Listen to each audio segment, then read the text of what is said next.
And away we go on a Thursday, along with James Westling. I am Ari Temkin. This is Big 12 Today on Big 12 Radio, presented by Modelo. James, sir, how are you? Living the dream, just living the dream. If the dream is a nightmare, because dude, one of my boys was up at 3:30 last night, couldn't sleep, couldn't get comfortable. I end up on the couch with him in the living room, and you're kind of contorted on the couch, all cockeyed, and so sleep was not great. But I'm not one to complain about my problems. I'm looking for dad advice. What do I do in that situation? Pump him full of Uh, melatonin? don't. Just don't. Just don't. Yeah. Sorry, this house is sleeping. So, whatever options you think you have, you don't have. This is not, it's not an option to have me go sleep with you. You can go back Yes. upstairs and try to go to sleep, and that's it. See, the fear that I had is him and his brother are sharing a room, and then the two other boys are across the hall also sharing a room. And so this house is very much, and it's You can't just have you can't have a bunch of kids up. you can't wake everybody up. That is 90% of the mission at any given moment. Is if one kid even has a little, just a peep of sound, the fear is that you're going to wake up the other three. So yeah, that's the line I was trying to toe last night. I didn't know what to do. So you did the worst option. I put him on the couch in the living room, and I was up. I was up. Whew. Yeah, it sounds like a living nightmare. Yeah, that's what I mean by living the dream. The dream is a little bit different every day. Sometimes you make lemonade out of lemons. Sometimes you make chicken bleep out of chicken salad or something. Soup, Yeah, chicken soup. bleep. Yeah, I think that's it. something like that. I don't know. James Westling, Ari Temkin, Big 12 today on Big 12 Radio. We are presented by Modelo. The second round of the NBA draft concluded last night, and the Big 12 set a record with 13 Big 12 players being selected in the draft in total. The Big 12 set a conference record in the first round with 9 players drafted. They added 4 more in the second round, setting an all-time record dating back to like the modern era in the 60s with Richie Saunders was the second pick in the second round to Memphis, I believe. It's really difficult to keep track of where these players ended up. I'm going to be honest with you. If you think the first round is confusing, boy, is the second round super confusing. Baba Miller went 36th overall to the Clippers. I'm saying that as a question.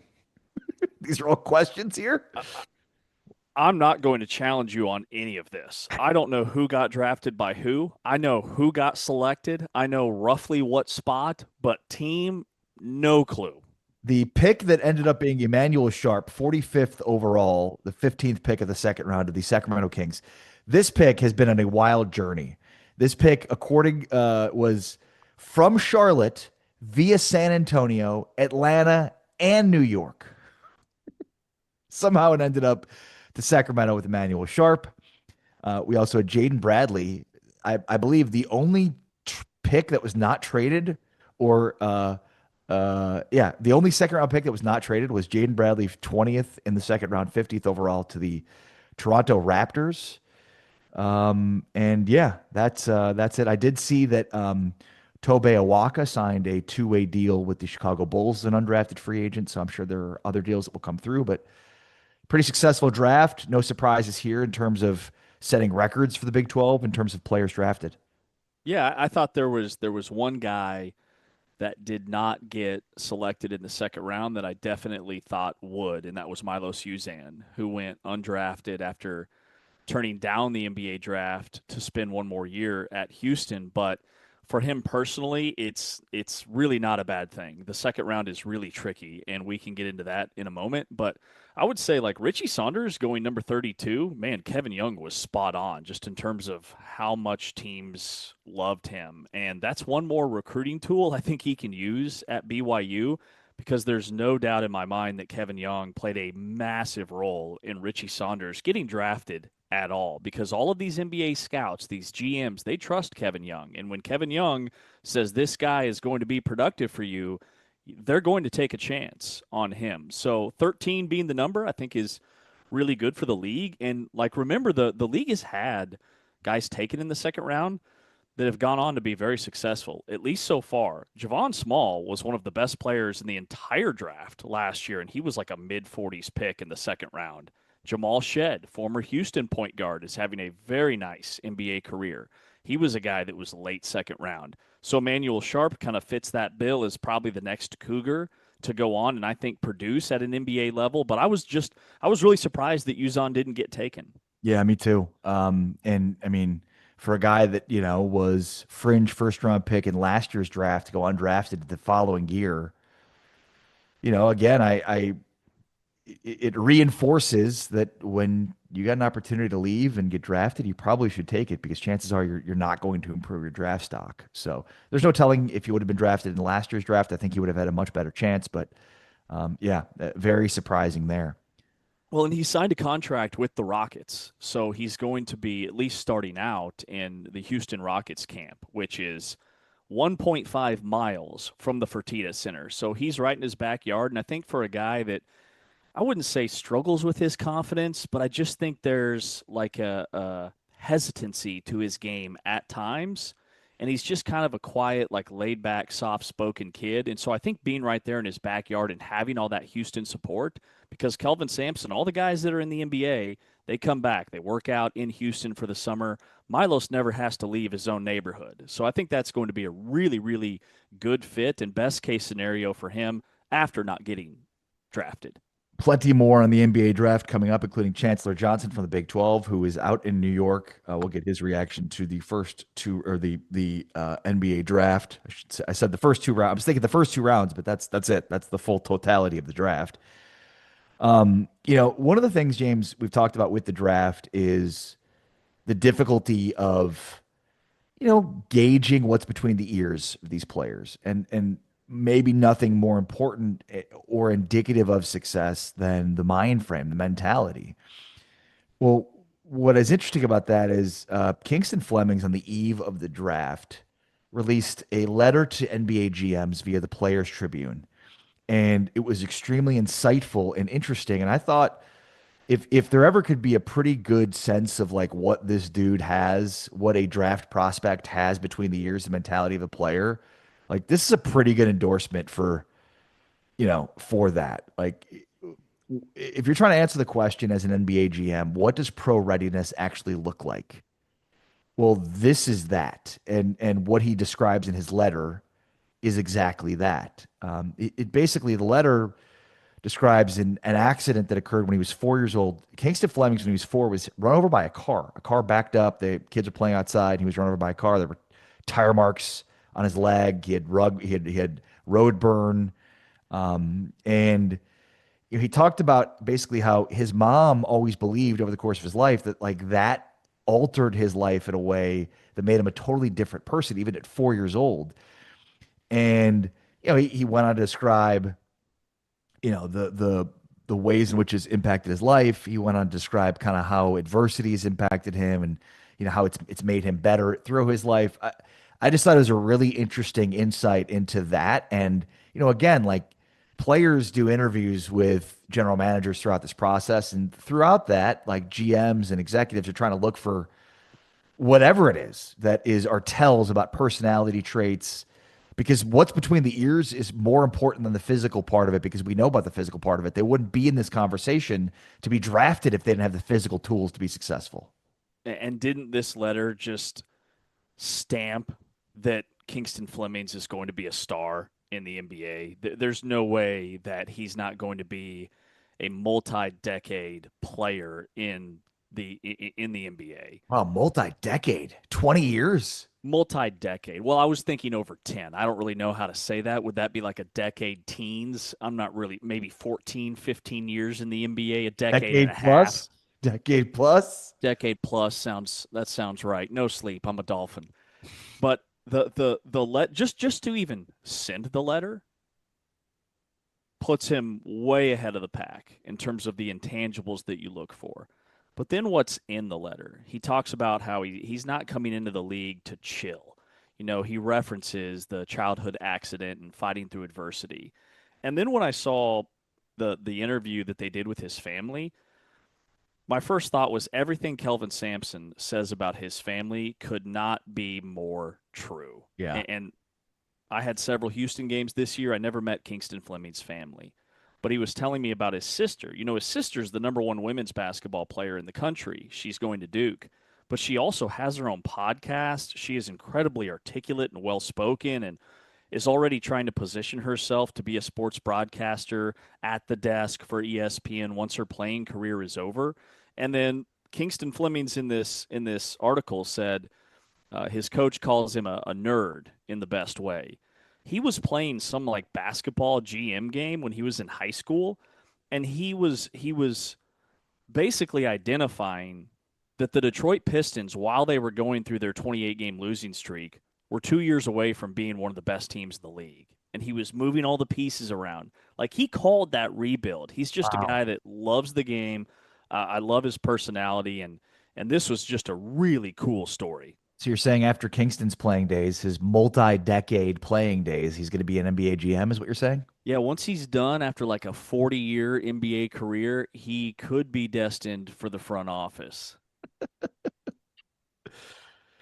Yeah, he the end of the letter he says,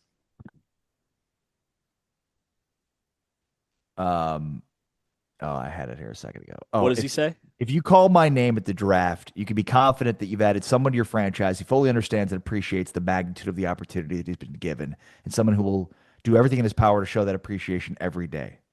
I absolutely know that time is precious. I have the tire marks to prove it, so I'm not coming to the NBA to chill. You mentioned that. That's Mm.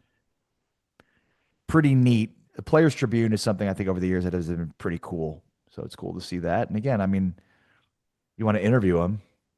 This is better than an interview in terms of trying to see how successful he could be as an NBA player. And I think with our local team, Dallas, picking at spot 9 and Kingston Fleming's being drafted at number 8, that is a position that could haunt the Mavericks over time because I think Fleming's is going to be that good. There were 6 or 7, maybe 8 can't miss prospects in this draft, but something I dug a little deeper into because I heard you say, you know, guys that get taken in the second round aren't guaranteed a spot, essentially. They're not guaranteed a contract. And that's kind of where Milos Uzan was sitting last year in the draft. And you're absolutely right. It now to me makes more sense why so many guys that are a lock to be a first round pick stay in the draft. Guys like Koa Pete, even though he was the last pick in the first round.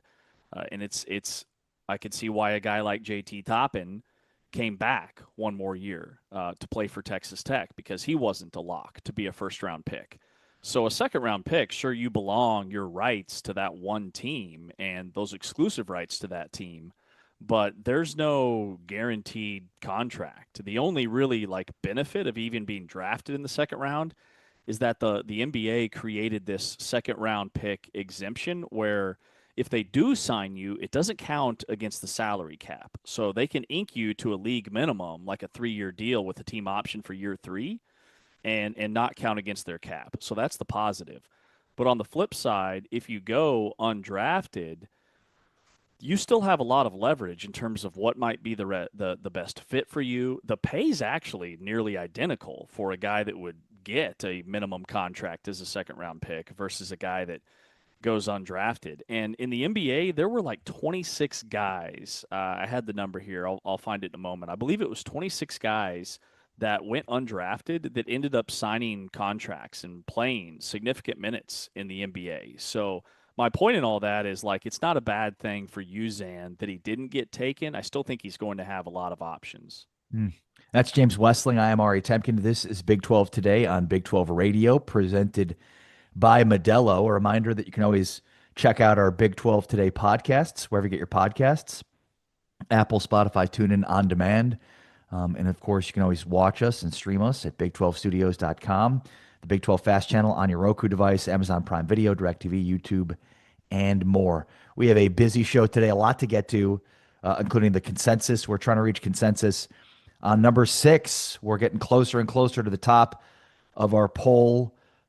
Just to recap, we are going through each and every Big 12 team, James, independently from me, we ranked Big 12 teams preseason 1 through 16. We've come to consensus now with Cincinnati at 16, Iowa State at 15, Kansas at 14, UCF at 13, Baylor 12, West Virginia 11, Colorado 10, TCU 9, Oklahoma State 8, Arizona 7. We're trying to get consensus today on number 6.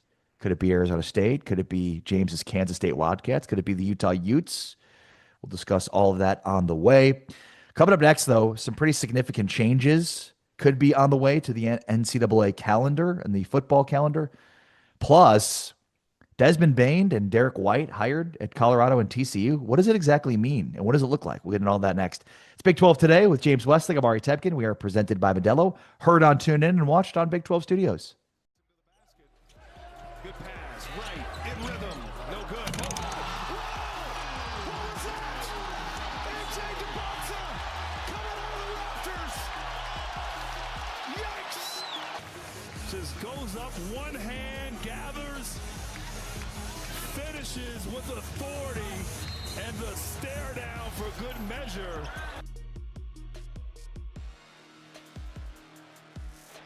DeBonsa, one-on-one, crossover, elevates, knocks down the shot, and a foul!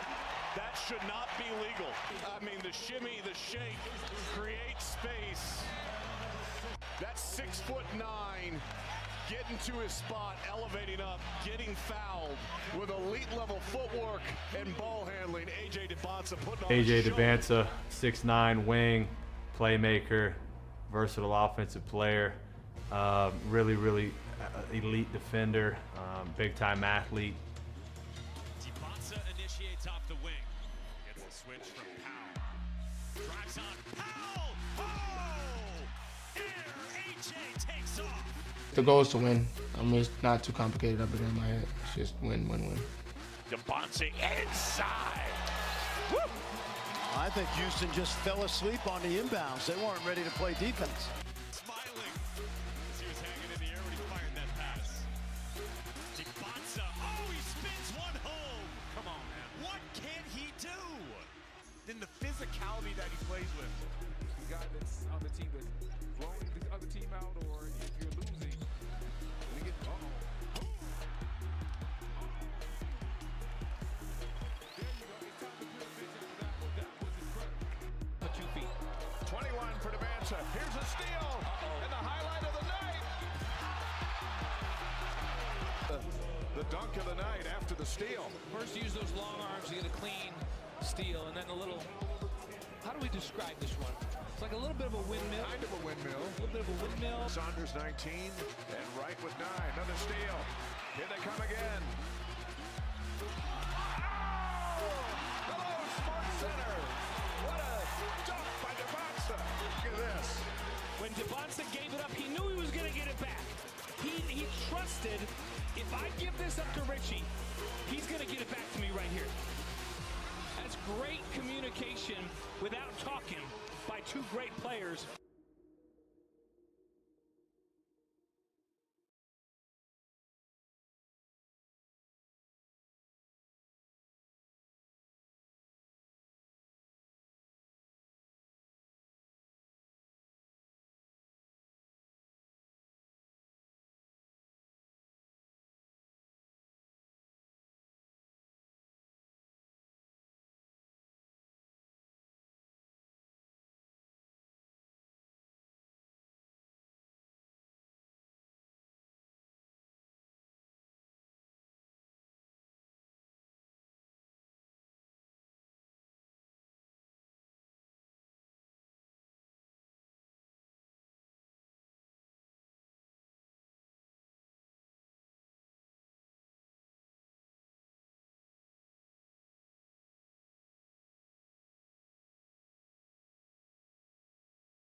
Big 12 today on Big 12 Radio. We are presented by Modelo, heard on TuneIn and watched on Big 12 Studios, along with James Westling. I am Ari Temkin. All right, so some potential rules changes, calendar changes, if you will, coming to college football. In conjunction with the NCAA's Football Oversight Committee meeting, some proposals that were discussed. So there's a couple of sides to this. On the one side, there's the age eligibility piece, which is already approved. So too was the FCS to FBS transition period. So there was a 2-year previous transition period where FCS schools transitioning up to Division One were not allowed to participate in postseason play. That has now been eliminated. So North Dakota State and Sacramento State, who both were in the process of transitioning, are now bowl game eligible in 2026 via the NCAA Division I cabinet vote. Hard to keep track of all these cabinets and councils and committees, and it's a lot. There's voting, and then there's approvals, and then it's a lot. It's a lot of bureaucracy, James. Way too much. Totally agree. The eligibility model is probably the headline for me because this essentially eliminates red shirts. And with college football, we saw it have a major impact, the red shirt stipulations, where it used to be if you played any games, you had to red shirt or you burned your red shirt. And then they moved it to a 4-game threshold. But that didn't include the postseason. So Miami, for instance, had a star true freshman wide receiver who could have still retained his red shirt even though he played in like 9 games because they played in 5 in the college football playoffs. So let's just get rid of that. That makes sense to me. But also, I think it's pretty big that guys can now play full seasons for 5 years, no longer 4. If you can get developmental guys that will stick around, that can help your football team as freshmen, whether it's in 6 games, 8 games, or a full dozen, you can have a really good developmental program. The other thing, I'm really glad they included what I call the BYU rule with the religious missions. Yep. And even the active duty military. Like there's a guy that was in the Navy for like 6 years and he plays basketball at Tulsa, and now he's at a power conference school. And you know that's I think a good thing and really cool to me. But with NIL and the transfer portal, like, will we see this move the needle in terms of red shirts? I don't really know. But also the stipulation that because of the age limitation, right? Like it starts the day you enroll or the academic year after your 19th birthday. What this will do is this popular trend of parents holding kids back in 7th, 8th grade, reclassifying when they're 18-year-old sophomores in high school because they're angling for a larger NIL package. All that goes out the door. And I'm a huge fan of that because that was just getting ridiculous. Well, yeah, it's only going to make things worse for holding kids back because of that age stipulation now. Also, I don't think we've heard the end of this. I'd imagine somebody will test this and file suit against the NCAA for this, and we'll see what happens with that. But it's a good thing they finally have some structure around it because this was obviously, something that was pretty significant. All right, other potential changes that are coming, and this was part of the NCAA Football Oversight Committee meeting yesterday. So this all came out last night, but and it's mostly changes to the calendar. So no more spring practices. Now there's kind of an OTA type setup.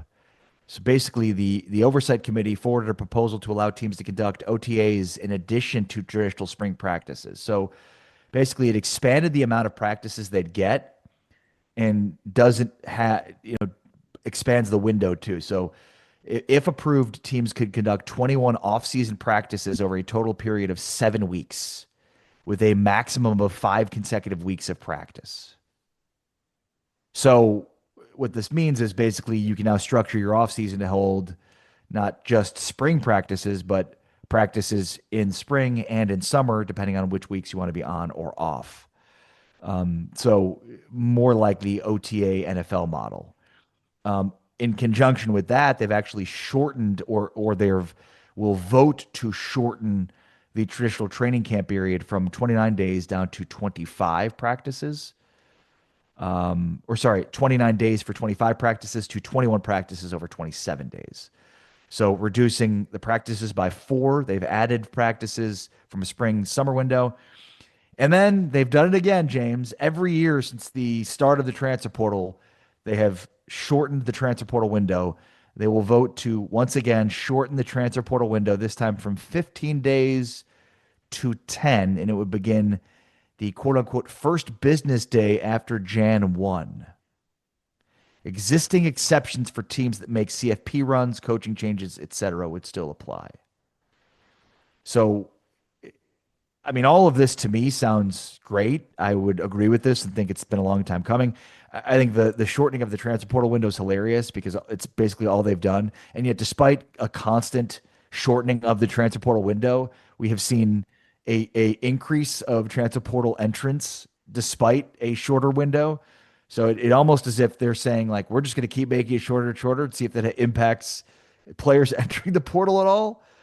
But what do you think about it starting during the playoff after a New Year's Day? Yeah, so when the portal first burst onto the scene, for lack of a better phrase, It burst onto the scene, all right. was the window, wasn't it like 21 days or maybe even 30 days? It was this huge window. And so, to your point, gradually over time, we've shrunk it down.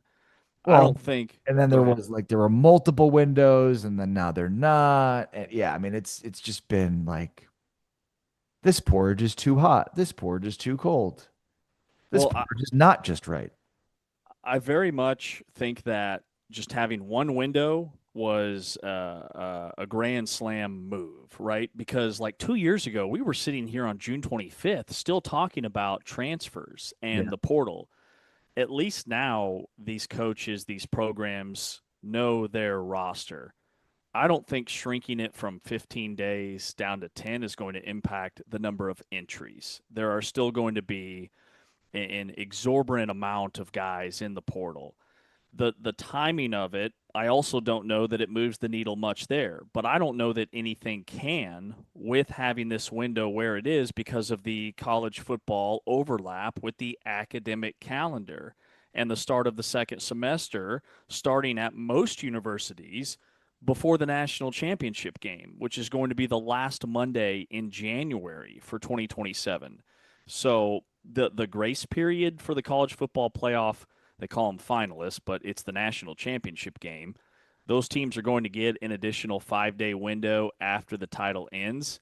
How that plays into this could be really fascinating. Like, they're obviously going to have to know guys that are considering their program and vice versa. But do we see guys hold out until that final 5-day window? You know, that'll be one kind of new wrinkle. But it's still going to be a mess because it's still during the college football playoff. And there's right now, the way the whole college football calendar is set up, there's no way to avoid that, whether it's 15 days, 10 days, or 3 days. It doesn't matter. Yeah, no, you're right. The other one, from a calendar perspective, is the proposal to start the season week 0, which again just sounds ridiculous. But I guess now that since we're all on the same page, we understand what that means in terms of the verbiage of it. But basically, they would give you 14 weeks to schedule 12 games.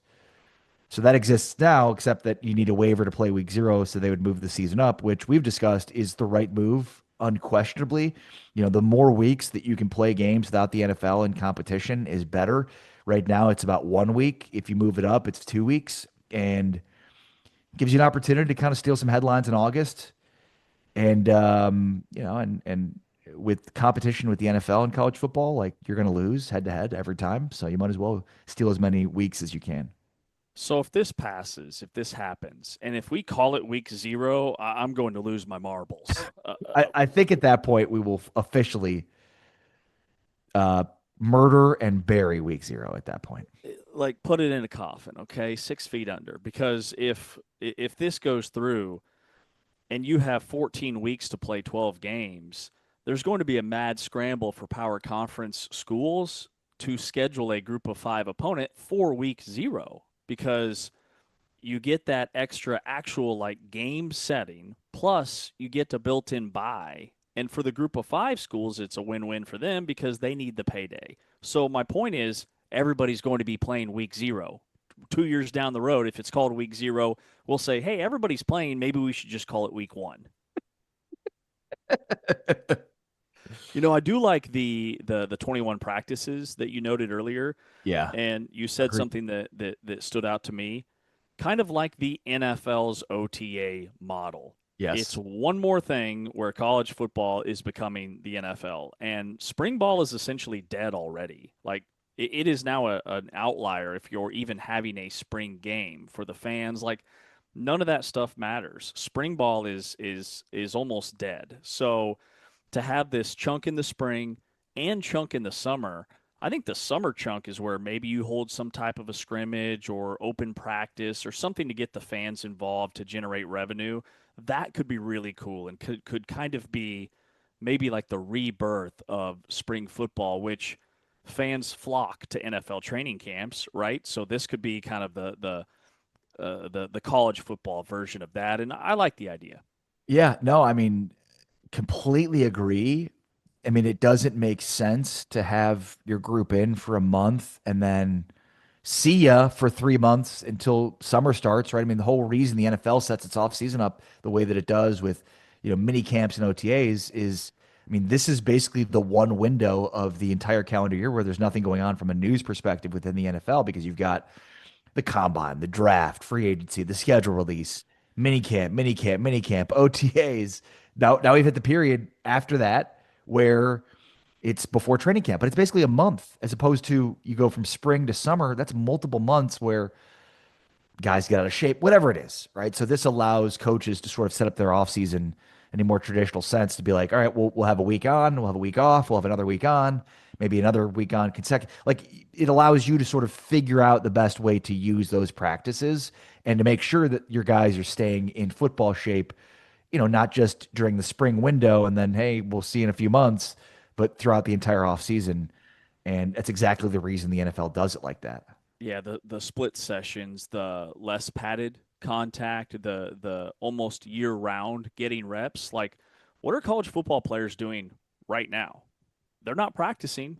Big 12 Media Days is like the kickoff for a lot of these teams kind of getting back into the swing of things. And so it's very much on the individual athletes to be doing things on their own and working with strength and conditioning coaches and private mentors and tutors and positional coaches outside of their school family of network. So I will say, like, it feels like, conference realignment is kind of paused right now, at least as we sit here today on June 25th.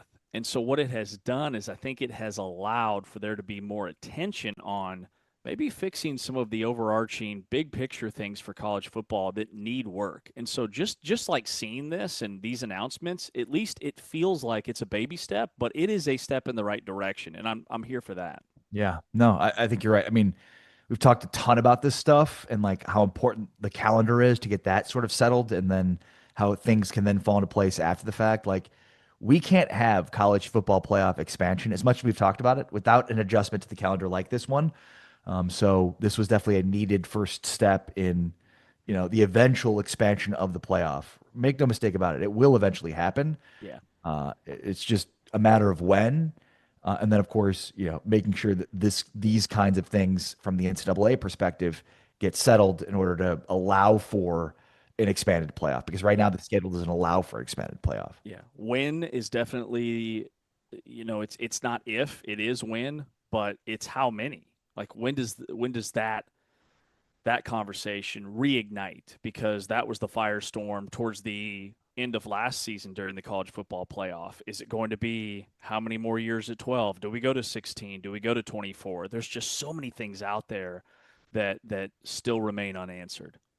This is Big 12 Today on Big 12 Radio. We are presented by Modelo along with James Westling. I am Ari Temkin. Make sure to download the new Big 12 app. It's incredible, and it features Big 12 Radio, which is why it's even more incredible. The new Big 12 app, just go to wherever you buy your apps, the App Store, Google Play, and search Big 12. There you can get breaking news, scores, highlights, and of course, Big 12 Radio. Go check it out today. On the way next, our friend Chancellor Johnson joins us, Big 12 analyst and content creator, was in New York for the NBA draft. We'll get his reaction to the draft. 13 Big 12 players selected. That's a record. 9 in the first round. It's a Big 12 record. Big 12 today on Big 12 Radio, presented by Modelo. Heard on TuneIn, watched on Big 12 Studios. Peterson jams it. Wow, what a finish by Darren Peterson. Just goes right over the top of 2 BYU defenders, including Keba Keita, for a spectacular finish.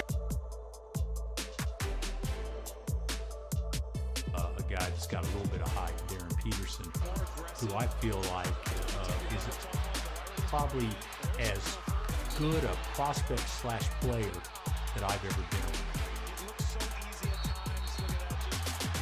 Careful. And then the bounce off of 2, the finish.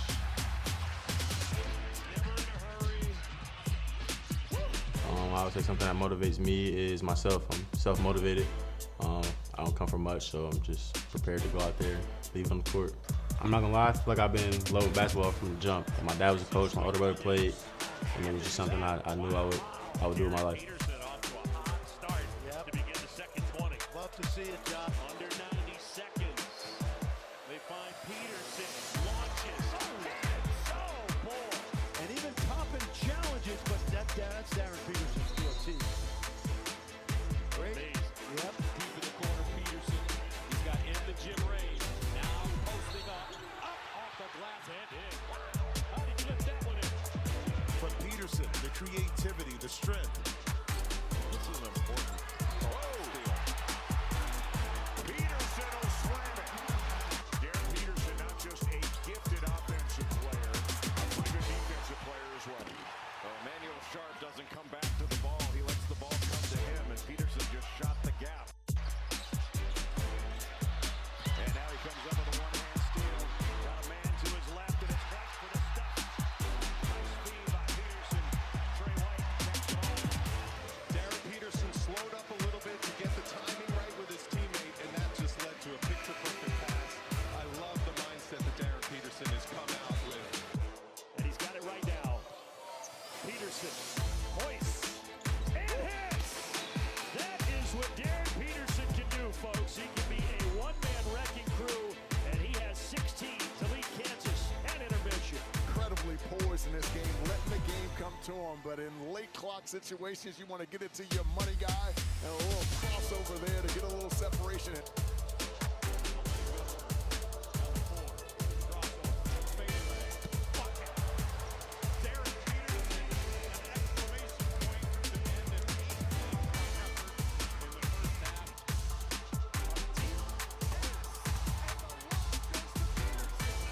Nobody's within 5 feet of him that whole possession. I tell you what, if there's one guy you can't lose on this team, it's Peterson.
Big 12 today on Big 12 Radio, presented by Modelo, heard on TuneIn and watched on Big 12 Studios, along with James Westling. I'm Ari Temkin. Chancellor Johnson, from a Big 12 analyst and content creator, was out at Barclays Center for the NBA draft these last few nights, joining us here on Big 12 Radio. Chancellor, how are you?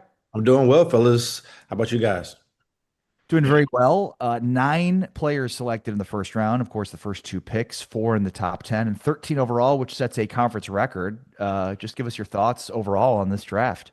Well, for one, what a what a past 48 hours for the Big 12, as you just mentioned, setting a record for most draft picks, and obviously with a special first round with DeBonsa and Peterson going 1 and 2. And you have Flemings, who I know we're not really talking about fashion, but I thought he might have had one of the best fits of the night. The double. James said that yesterday, so he's on board with you. Same thing. Oh my goodness. And then if you saw when you opened it up, he had pictures from his time in San Antonio through Houston to now, and be able to see his journey, which is really cool. And a quick side note, I remember when Kingston came to Houston as a San Antonio senior when he was at Brennan, and I saw him play Sheldon Henderson, who plays at Miami, and his team, Fleming's team lost, and that was like before they went to state. I remember seeing him, and for the first time as a high school senior to now watch him at the draft. I mean, what an incredible journey for him after a fantastic freshman season.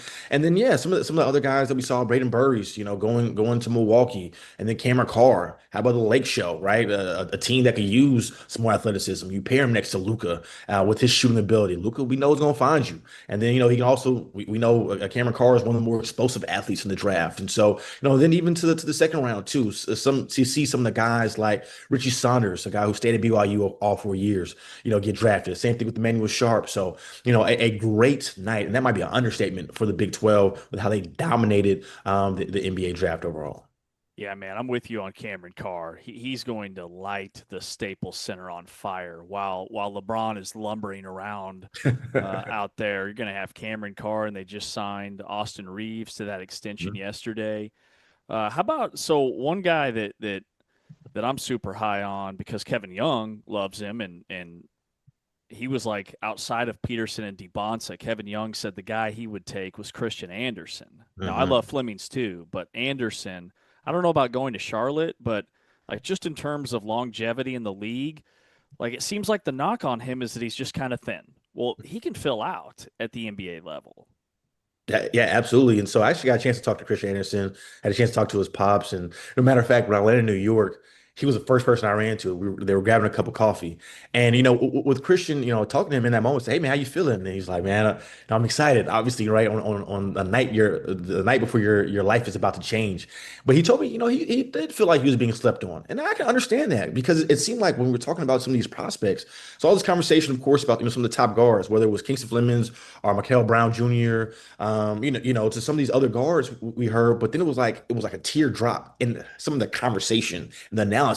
But if you remember, Christian Anderson, I thought was worthy enough of being an All-American. He was one of not only the best shooters in the country last year, he was also, I thought he was the best pick and roll player in the country. And then when you get to the NBA, what do most teams do? A bunch of pick and rolls. And so now he has an opportunity to go to Charlotte. And it's interesting, especially with some of the news that came out last night about that, the Hornets were at least listening to offers on LaMelo Ball. And listen, it's some big shoes to fill just with the type of talent that LaMelo is.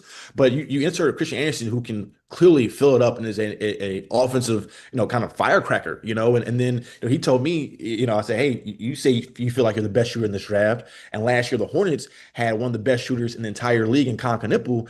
And what can you guys do together? And you talking about how dangerous they can be. They also have history dating back to when they played together on the German team. So Christian Anderson was fired up. And he said, he felt like the Hornets wanted him from the jump. So he's happy to be there. And then, yeah, it depends on what happens with LaMelo Ball. Also, Kobe White, they can now let him walk now that they added in the type of talent like Christian Anderson. So I think he'll be really liked in Charlotte, and it'll be a fun team to continue to watch as they continue to grow together. Chancellor, do you think DeBonsa going 1, Peterson going 2 is more about what DeBonsa did or more about what Peterson didn't do? think a little bit of both. And I was kind of thinking about it, and you look at Peterson and some of the conversation, over the year about some of the off the court stuff, and obviously we had a chance to get to know him a little bit more. And I thought over the draft process he was able to show some of that personality, but there were some question marks. And then you have AJ DeBonsa, who, I mean, that guy is he is the mold of a number one franchise type player, right? And even with the way he carries himself, right? Like he's not shy of being in front of cameras, which doesn't check all the boxes for you, but like he wants to be the guy. And Peterson, he definitely wanted to be number one pick, but he embraced being, DeBonce did embrace being, your franchise type of player. When he walked into BYU in Provo, and he, took on being kind of the face of the program, and he enjoyed it. And that's just some of the off the court stuff, the responsibilities of being a franchise guy. And then what we saw on the court, I mean, how sensational of a freshman year that he had, and his ability to get downhill and get to the rack, his ability to get to his spots and get to his mid-range game. And if you're the Washington Wizards, the opportunity to pair him next to Trae Young, next to Anthony Davis, it's hard to pass up. And so, if you're the Utah Jazz, thank you very much. I will certainly take a talent like, Darren Peterson. And if you're the Grizzlies, you're telling me Cameron Boozer, who might be, you can argue, could be the most talented player in the class himself. He falls to three. So I think all three teams are happy with the way it played out. And then how about Chicago? Given Caleb Wilson, we won't get into them, but so much talent in this draft throughout, to where you have a guy like a Kingston Flemings falls all the way to 8. After the year that he had going to Atlanta Hawks. So, just obviously a very interesting and very talented draft class overall. Chancellor, were you surprised that Milos Uzan didn't get drafted? Nah, not really, if I'm being honest. If you asked me a year ago, I'd be like, what? Excuse me? But it wasn't Milos Uzan's best year, especially coming out off of his junior season, where I thought towards the back end of the year, he was playing like one of the best guards in the country. And then, I thought you looked at some of Houston's past players who tested the NBA draft and then came back, and how great of a year they had, right? You look at Marcus Sasser, who went on to be an All-American player. Same thing with Jamal Shea, who was Big 12 Player of the Year, unanimous All-American. They both tested and came back and had great years. Milos Uzan, while he was a very nice piece for Houston, I just don't think he really, ended up having the year, as I mentioned, that he wanted. He kind of took a backseat to Kingston Flemings, which isn't a bad thing. He went top 10 in the draft, but with Los, I thought there were times to where he step up a little bit more. His numbers were down across the board as well, even just shooting the ball. And I thought he had opportunities. And I thought there were times throughout the year where Houston really could have used him when teams were trying to take out Kingston Flemings, and he just didn't really deliver in the way that you would have hoped. But he'll have an opportunity, right? He's in a two-way contract, and he's a very smart, intelligent player.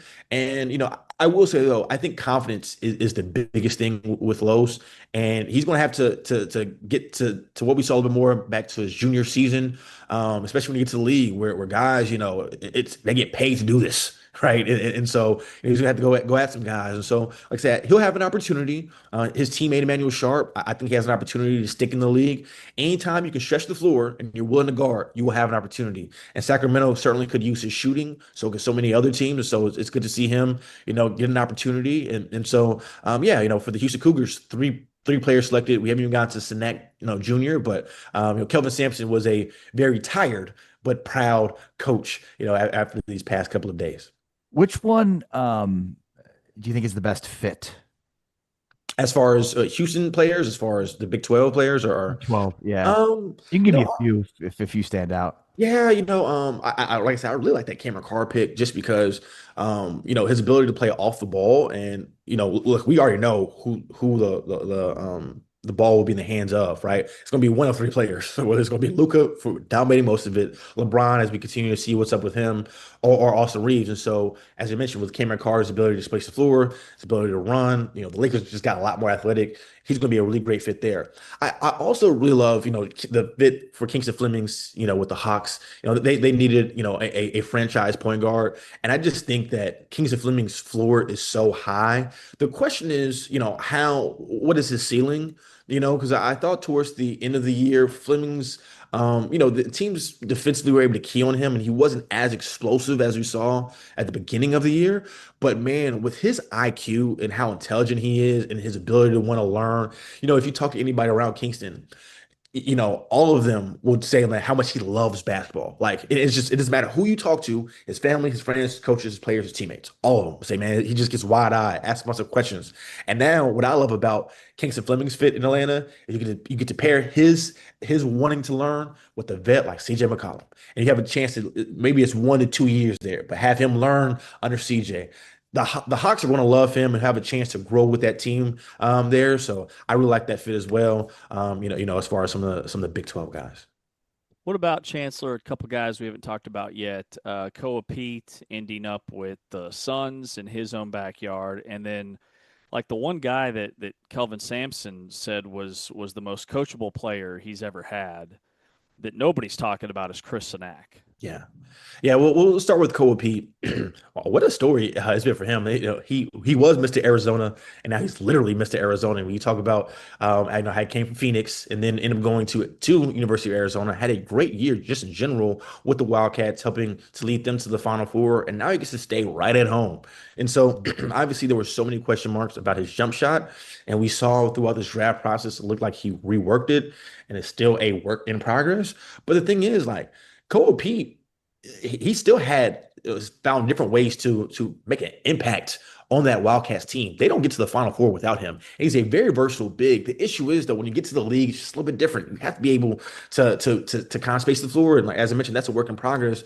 But I think when he brings to the Suns, they got a lot more athletic, and you can tell they're trying to get more athletic, whether it's adding Jalen Green, last year via trade, Kamal Malawak, who came from Duke and with that size, and then Rasheer Fleming's, another wing that's really athletic. So you pair them up next to Devin Booker, and the Suns are building towards something. And Koa Pete should be a fan favorite, just being able to stay at home. And then Chris Sinak Jr.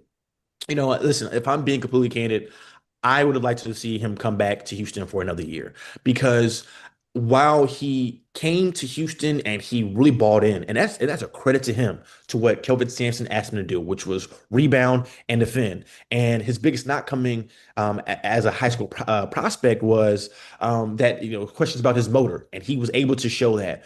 But the thing is, Chris Sinak Jr. was still a top 10 talent, especially offensively. He was 6'9", 6'10" guy who, was able to kind of show some moves off the bounce, putting the ball on the floor, and was stretching the floor a little bit. We didn't see any of that at Houston. And look, once again, he did what he was asked to do. And so with that being said, I would have liked to see him come back and be able to put the ball in his hands. Because what I don't want, I was here when the Houston Cougars had Jarace Walker, who was a very talented player. But if you look at him now, he got drafted in the top 10, and which was great. But he's still trying to find his spot in the league, because it was like, what does he do really, really well? And, he's been able to kind of find a balance, but it's taken a while. And I didn't want to see Chris Sinak Jr. fall into that space. Talking to Kelvin Sampson afterward, he was talking about how Brad Stevens, does believe in him. But the thing is, obviously, whether it's Jaylen Brown, we'll see what goes on there. But, Jason Tatum, the ball's going to be in their hands. So how can Chris Sinak Jr. continue to tap into some of that ceiling? Because the talent is certainly there. Or will his career be much like what we saw at the University of Houston, which is go out there and rebound and defend? There's nothing wrong with that. You can make a lot of money in the league doing that, but does that reach into the untapped potential that Chris Sinak Jr. has? And I'm not for sure, but we'll see how the Celtics go about developing him. Any observations from some of the interviews you did with some of the guys? Yeah, I mean, that was my first NBA draft, and so it was really cool just to be there, man, and to kind of experience and soak that all in, and be there in the moment with guys who had a chance to cover, at Big 12 Media Day and from day one, right? And I remember my last question to AJ DeBonsa on the ESPN broadcast was, I said, "Hey, I will put you on the spot. Am I sitting with the 2026 number 1 overall pick?" And his response was, "If I was a GM, I'd draft me." And then, look, Adam Silver with the number 1 overall pick, right? He gets drafted. Same thing with Darren Peterson, to watch his journey throughout, and same thing with Kingston Flemings, as I mentioned, the story from him to high school, right? And Christian Anderson, as I mentioned, he felt like he was slept on, but just overall to see the joy on their faces, their families' faces, it was really cool to watch, man. And so, what a great year, as I mentioned, for the Big 12, and to be able to be there throughout this process has been really, really cool. Chancellor Johnson, Big 12 content creator, Big 12 analyst. Chancellor, you're the best, buddy. Appreciate your time. Thank you. Thanks for having me on, fellas. See you next time. Chancellor. Yeah, bud. Thank you. Chancellor Johnson did a great job throughout the year and joining us talking Big 12 basketball and now, of course, the NBA draft, which the Big 12 set a record with the conference with the most players selected in the modern era, with 13 selected in the first 2 rounds and, of course, 9 in the first round, which was a Big 12 record. With James Westling, I'm Ari Tepkin. This is Big 12 Today on Big 12 Radio. On the way next, we debate the biggest topics across the Big 12 right now. Let's get it on. Next, it's Big 12 Today, presented by Modelo. Fleming's got some space, and he throws it down. Wow! Kingston Fleming's explosive to the hole. He's never seen anybody with this burst. Rebound, and it's Atwell. He steps through, and it's blocked away by Flemings. Just amazing, the athleticism at the rim. They're going to check it. I'm not so sure.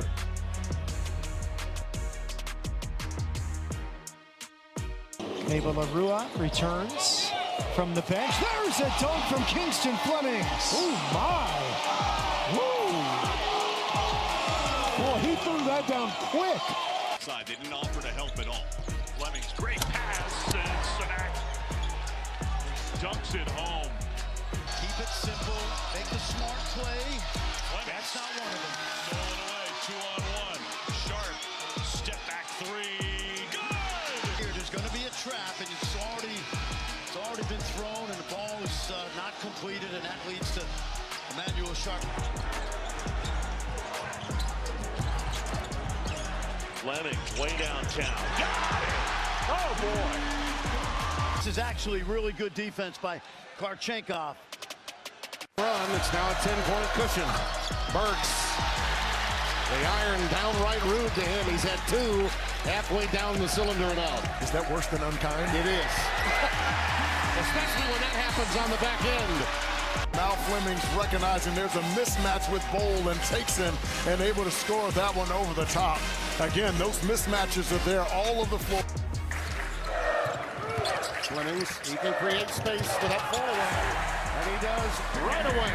Absolutely magnificent. And the ability to deliver it with either hand, impressive. He'll likely get plenty of practice doing that today as Fleming is on the lob inside to Chris Sadak. Folks, watch as the basketball enters the paint.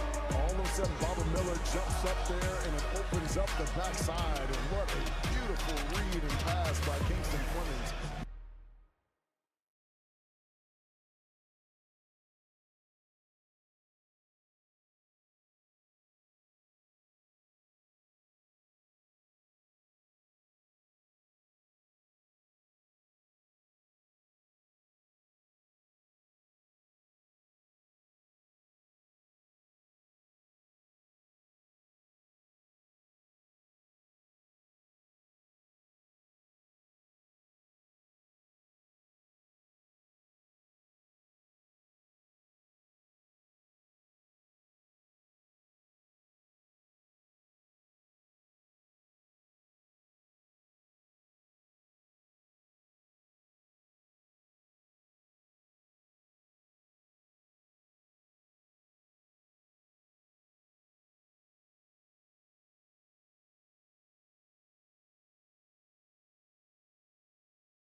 Big 12 today on Big 12 Radio. We are presented by Modelo, heard on TuneIn, watched on Big 12 Studios. All right, each week we debate the most pressing topics in the Big 12. Whoever takes the first side of the argument, the other has to take the other side of the argument. So we cannot agree in this segment. It is illegal to agree. So without further ado, here's T-Chains, Taman Turner, our producer. All right. Topic numero uno. The NBA draft is over. So, did the Washington Wizards make the right choice in picking AJ DeBonta over Darren Peterson? Guys, take it away. Was this a discussion, by the way? I thought the whole time it was DeBonta number 1 overall. I didn't even know this was a thing. I just thought it was clear cut and unequivocally true. Taman, I thought this was going to be a fair fight today, but while my opponent is counting calories and macros, I'm counting rebounds and defensive field goal efficiency. So it's clearly AJ DeBonta because he plays on both ends of the floor. Now, Peterson's going to get more shots because, frankly, Washington, I think, has more pieces around DeBonta. But in terms of getting it right, you can't get it wrong with AJ DeBonta at number 1. Kevin Young told us the other day that he has been priming for longevity. He was on the floor every game this year for BYU, playing 30, 35, sometimes 40 minutes a game. 6'9", guard skills, can shoot the three, can score at an elite level. He can average 20 a night in his rookie year. Led all Division I in scoring at 25.5 points per game, multiple 40 burgers. He's the safer pick. He might actually have just as much upside as Peterson. So, yeah, obviously it's the correct pick. Weird. I wish if only we had like a evidence of the two playing against each other and what happens when that happens. Oh, wait, we do. Let's go. Oh, wait. Oh, Kansas won, and DeBonta scored 17 points in 34 minutes. Oh, Peterson scored 18 points in 20 minutes? Wow, 14 less minutes, 1 more point. It's not like they played in high school too, right? Oh, yeah, Peterson out-dueled DeBonta there. Huh. High school? This isn't 1996. Just saying, the few times they've matched up against one another, Darren Peterson's gotten the better of DeBonta. Can I add one thing in there? I mean, for the record, why did Darren Peterson only play 20 minutes? Well, because of cramping issues, but it's not like a torn ACL or a chronic joint issue. Like this is totally I think the cramping issues are far behind him. This is not coming back from a devastating injury. This is just something that I would imagine the NBA will help to fix. Hide the creatine. Hide the creatine, Taman. Hide the creatine. Yeah. I will just end on that. I think it's really cool at the fact that you basically had 2 number 1 picks go number 1 and 2, because I don't think there's a wrong here. The question was, did the Washington Wizards make the right choice? Both of your arguments are great. They're both the right choice is the right choice. All right. Topic number 2. This is interesting. Point guards. It was a very point guard heavy draft. So which point guard will have the better career? Kingston Flemings or Braden Burries? I'm going to go with the actual more natural point guard. Kingston Fleming scored 16 points, 4 rebounds, and 5 assists per game. He is a pure table setter who, as he wrote in his letter, can, within a game, change the way that he's playing. He can either become a primary scorer, as we saw for Kingston against Texas Tech when he went up for 42, or he could be a complete distributor, as we saw against Colorado, where he had 11 points but was huge on the assists. So for me, this is an easy answer for the guy that's the more true point guard, and obviously the guy that was taken higher as well. Taken higher. Well, while my opponent's watching Married with Children reruns, I'm watching Arizona basketball, and Braden Burries. Love and marriage. Sorry, go ahead. Yeah, I mean, so he had a bad game against Michigan in the Final Four. He was 4 of 16 from the floor with a bunch of turnovers. Guys, he was sick, okay? Cough, cough at the Big 12 tournament. That was a lingering, nasty flu bug, whatever he had going on there. Bronchitis, I believe it was. So when he's at 100%, he's a 20-point per game guy. And remember, he started slow in the non-conference. Braden Burries was ice cold, couldn't make a three to save his life, but he had a good-looking shot once he got into Big 12 play. He just looks more NBA ready with that body. Kingston Flemings, maybe he plays 25 minutes a game. Braden Burries can go the whole 48, okay? He's 100 out of 100 when it comes to stamina, all right? So Braden Burries is clearly going to be the better point guard, even though he's more of a two. Yeah, I mean, look, I've seen plenty of fighters with all the tools who never put it together and plenty of grinders who outlasted the more talented guy in the long run. Flemings has the cleaner point guard skill set. Burries might have the body and the two-way profile, but yeah, for me, it's Flemings all the way. I think, again, I like both of your answers, but Ari is right in the sense that the Kingston Flemings will be the better point guard, but Braden Burries might be the better player. Think about that. Operative term there. Yeah. Huh? Ooh, I like that. All right, topic number 3. This is an interesting one because obviously the Big 12 had an amazing NBA draft class, but let's not forget a couple months ago in April, they had an incredible NFL draft class. So my question is, which 2026 Big 12 draft class will have more success, the NBA or the NFL?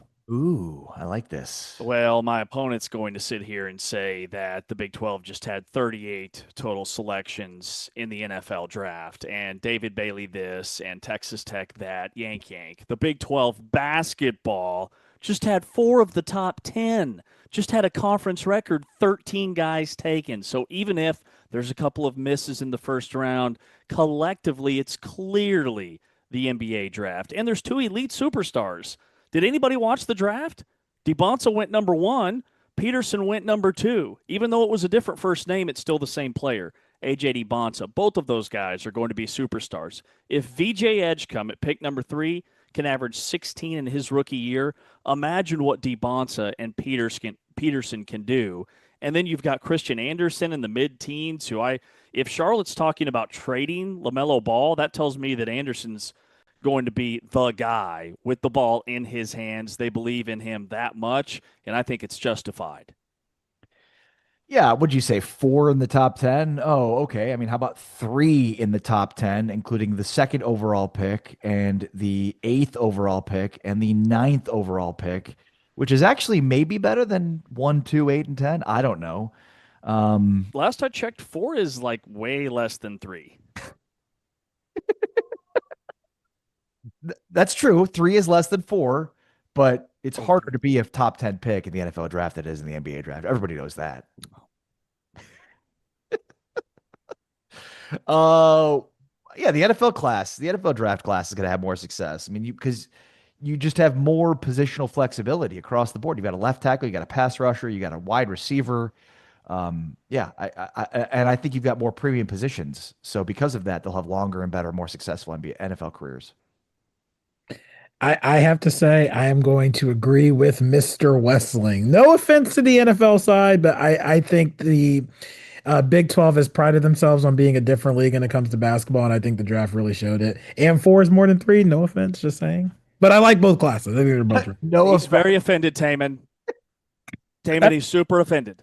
I mean, 4. Last time I checked, 3 is more than 4. I'm very offended that you're trying to teach me. That is offensive, and it makes me angry. Oh, man. All right.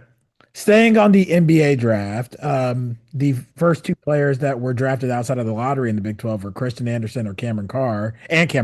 So my question is, which non-lottery draft pick will have a better career, Christian Anderson or Cameron Carr? Yeah, I'm going to go with the 6'4.5", 200-pound, 7-foot wingspan guy and Cameron Carr, because Christian Anderson, as good as he was, and my opponent will tell you about the scoring and blah, blah, blah, blah, blah. The one thing my opponent will not focus in on, though, is the size. Can he stand up to the rigors and the physical demands of the NBA in the same way that Cameron Carr can?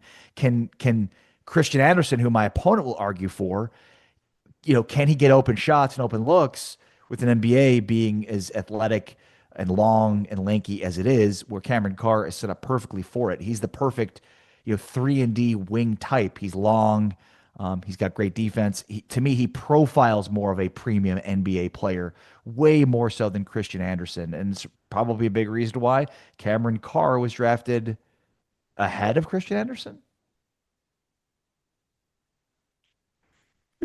Where was Carr drafted? What number was he? 24, Christian Anderson 18th. Okay. He should have been. Well, he got it wrong. My opponent and I see things very differently. It's clear that he's a believer that size matters, and I'm a big believer that it's not the size, it's what you do with it, and that's Christian Anderson, okay, who's a little bit shorter. My opponent is clearly getting his scouting report from TikTok comments. Meanwhile, I'm watching the games, and Christian Anderson is a baller, okay? 9 assists per game, led the Big 12, top 5 nationally, almost 20 points per contest, 42% from 3, and he played in a much more NBA-ready offense. So he's going to be ready to step on the floor at the NBA, and there's not going to be this large learning curve. Also, Cameron Carr, why didn't he win more games? Huh? Why didn't he win more games? Last I checked, and my opponent doesn't want to acknowledge that basketball is a team game. Team game, much like this show, it's everybody in for themselves. Okay, all you put the ball in the hole, and you're making. What's the difference between being pick number 18 and 24 financially? All right, Anderson, first team All Big 12, Big 12 most improved player throughout the course of his career, and All American. And everybody talks about his shooting. What about his passing? What about the way he operates as a true point guard? He might be the most pure point guard from the Big 12 in this draft in terms of well-roundedness. The only knock on him is that he's a little bit thin. He's still 6'3" and has a 6'7" wingspan. He's got some of the longest arms in the draft for guys his size and his position. So he'll fill out and he'll be a baller. My opponent doesn't want to acknowledge who drafted Christian Anderson. Like I said, it's an individual sport, okay? Hornets doesn't matter, all right? Don't look at their track record. Don't worry about wins and losses. Have the Hornets won? Look, I judge my NBA teams based off of how awesome their 90s starter jackets were, and that was the Charlotte Hornets above all, okay? Pinstripe, teal, and purple. Let's run it back. Charlotte, NBA champs 2027. See, I'm advocating for a guy that was drafted by the Los Angeles Lakers, who have won as many championships as anybody not named the Boston Celtics in the history of the NBA. They know what they're doing. That's all I'm saying. The Charlotte Hornets under Michael Jordan do not. Clear as day. Starter jackets be damned. My answer to this, and this was a great debate that you guys just had, but I have to go with Mr. Ari Temkin. Wow. I say that because Cameron Carr, I think, has an opportunity to kind of be like what Derrick Jones Jr. was with the Mavericks. He is a wing that, and Luka, his success comes with guys who can shoot and the guys who are 3-and-D wings, and I think Cameron Carr is a very good fit there in LA. All right. Before we go into our last segue, I have a last topic. I do have a bonus question for you real quick because Brian Roth brought this up yesterday. Who will be the best second round pick out of the Big 12? Will it be Richie Saunders or will it be Jaden Bradley? Quick one real quick. That was not on the Richie Saunders. I thought it was K-State, Arizona State. I was all prepared to talk about while my opponent's trying to decide whether or not to skip leg day. I'm watching who's going to win the Big 12, and it's going to be Kansas State, okay? I'm going into that one, Mr. Westling. Richie Saunders or who? Jaden Bradley. Bro, do you even Bradley? Remember when Tommy Lloyd called you out for not knowing who Jaden Bradley was? I said he's the most underrated point guard in America. He said, you haven't been saying that. You're lying to me. Yeah, I probably lean Saunders. My only concern with Saunders is his health. You don't get to lead Saunders. I already picked Saunders. Oh, you picked Saunders? Oh, yes. Bradley. Big 12 Player of the Year. All right, last one. You have small, don't you? Going to our next segment with the consensus. You have to pick one. Who wins the Big 12, Kansas State or Arizona State in college football? I already said it. Kansas State. College football playoff 2026. 7. 6-7. 2026-27. Yeah, so we're asking this question because next segment we're going to be arguing which team should be 6th. James will be arguing Kansas State, his alma mater at 6, I say they're higher than that. It couldn't be me, are advocating for K-State.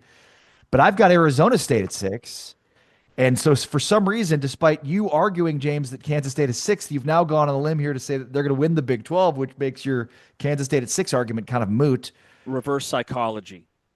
But I mean, thanks for handing me Arizona State. I mean, I don't know if you've been paying attention, but Kenny Dillingham has already won the Big 12, something that my opponent's coach has not yet done. How many Big 12 championships has Colin Klein won in all the years he's been at K-State? Well, he's won at least one as a player in 2013.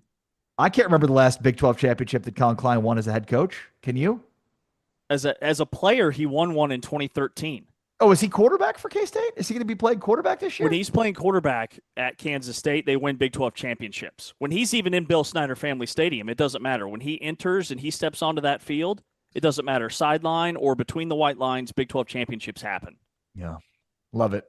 The answer here is clearly Arizona State. Thanks, T-Chains, for advocating for that. Yeah, I'm going with the guy who's not being a homer right now. I'm going with Mr. Temkin. Listen, I and Kenny Dillingham, I trust. And you can make the argument that they would have been right up there if Sam Levin and Jordan Tyser hadn't gotten hurt last year. Cool. And Kenny Dillingham, I trust. Taman maybe has seen every episode of King of Queens twice, but he hasn't seen a second half adjustment like what Mr. Colin Klein's bringing to the table in 2027. Homer. Big 12 today on Big 12 Radio. On the way next, it is the consensus, and we open it up talking with Steve Bartle, who covers Utah for KSL Sports. This is Big 12 today on Big 12 Radio.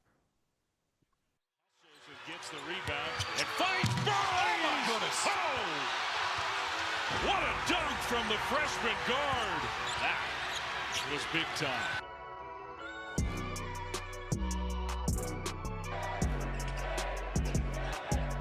Here's the drive. Oh, no! Are you kidding me? Young legs on display. To cut into that deficit now. Stolen away by Burries. 6 for number 5. Here's that break, and you just can't go across court. Burries. Freshman ball in hand. Lost the box. What a great pass that was. Ball got it, but it looked like it got me down. Burries catch and shoot. Got it! It's a 1-point game, and he's got 25. Just enough room to catch and shoot it in rhythm. And not unexpected that they go to the freshman in that spot. And punish Denver in the post. Johnson, the drive, that's knocked out of bounds. As Burries sends it out. Bradley knew he had it, just picked his pocket. Nice pass. Burries, that's tough guard to guard. About that, all set up by defense. Big time pilfer, and then the dish too, resounding. Bang! The CD game with the block. Look at him run too. Give it to him. Are up. The lob. Bang! Burries knows exactly where it's going. That is how you build a championship level team. And that's another way you build a championship team, around a guy like number 5. That's just a beautiful move, and for any NBA scouts in the house, that's what you want to see out of a next level player. Allen handling here, whips it back, taken away, Burries. The freshman, the lob, and the throw down to Waka. Really good work with that hand manipulation, and then the lob.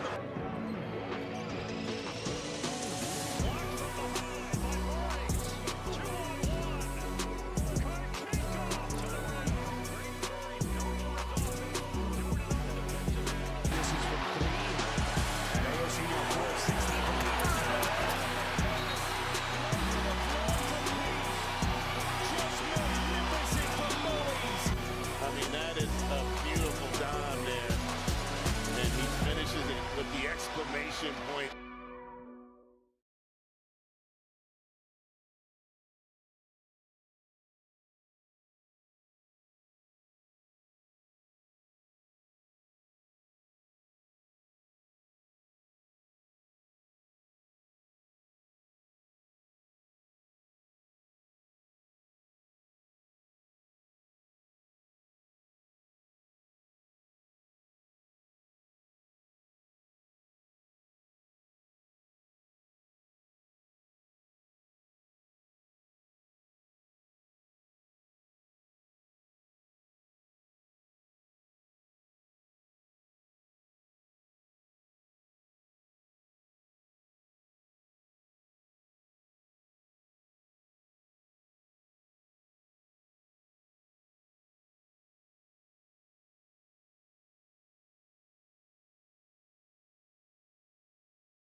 Big 12 Radio, Big 12 Today, heard on TuneIn, watched on Big 12 Studios. And to kick off the latest edition of the Consensus, this is the segments where we try to get consensus on the top 16 of the Big 12. We're all the way up to number 6. Steve Bartle from KSL Sports joining us here on Big 12 Radio, covers Utah. And so yesterday, James made the case for Utah at 7, but we came up with consensus putting Arizona at 7. So Utah's still on the board. Steve, where would you put Utah right now in the preseason Big 12 poll? Yeah, Utah is in an interesting place with all of the transition, the turnover, but still I think they bring back enough key pieces, core pieces, where this team coming off an 11-win season, there's still a lot of pieces to build with going into 2026. I shouldn't say build with, but contend with, right? And that starts with Devin Dampier, starts with Wayshawn Parker. Having those pieces in place, I think, does a lot for Utah. Morgan Scalley obviously taking over, Kyle Whittingham moving on. That is the big question mark, is what is Morgan Scalley going to how's he going to operate as the head coach? So, Utah's going to end up all over the map on these preseason rankings because of those factors, right? Utah is bringing back some key pieces coming off an 11-win season, but I would put Utah. We've done our power ranking. I would put Utah 3rd. I think just again coming off an 11-win season with Devin Dampier specifically, and what he's going to bring to the table as a quarterback, what he proved last season. There's a lot of turnover, but Utah has some answers in place, and they're feeling good. But obviously with Houston and Arizona, those are two programs that I struggled with to figure out where to place them with Utah because they also bring back quite a bit. So I have Utah 3rd, but again, understand they're going to end up all over the map. Well, Steve, one thing, they have a very friendly schedule that I think will help them at least at the start of the season.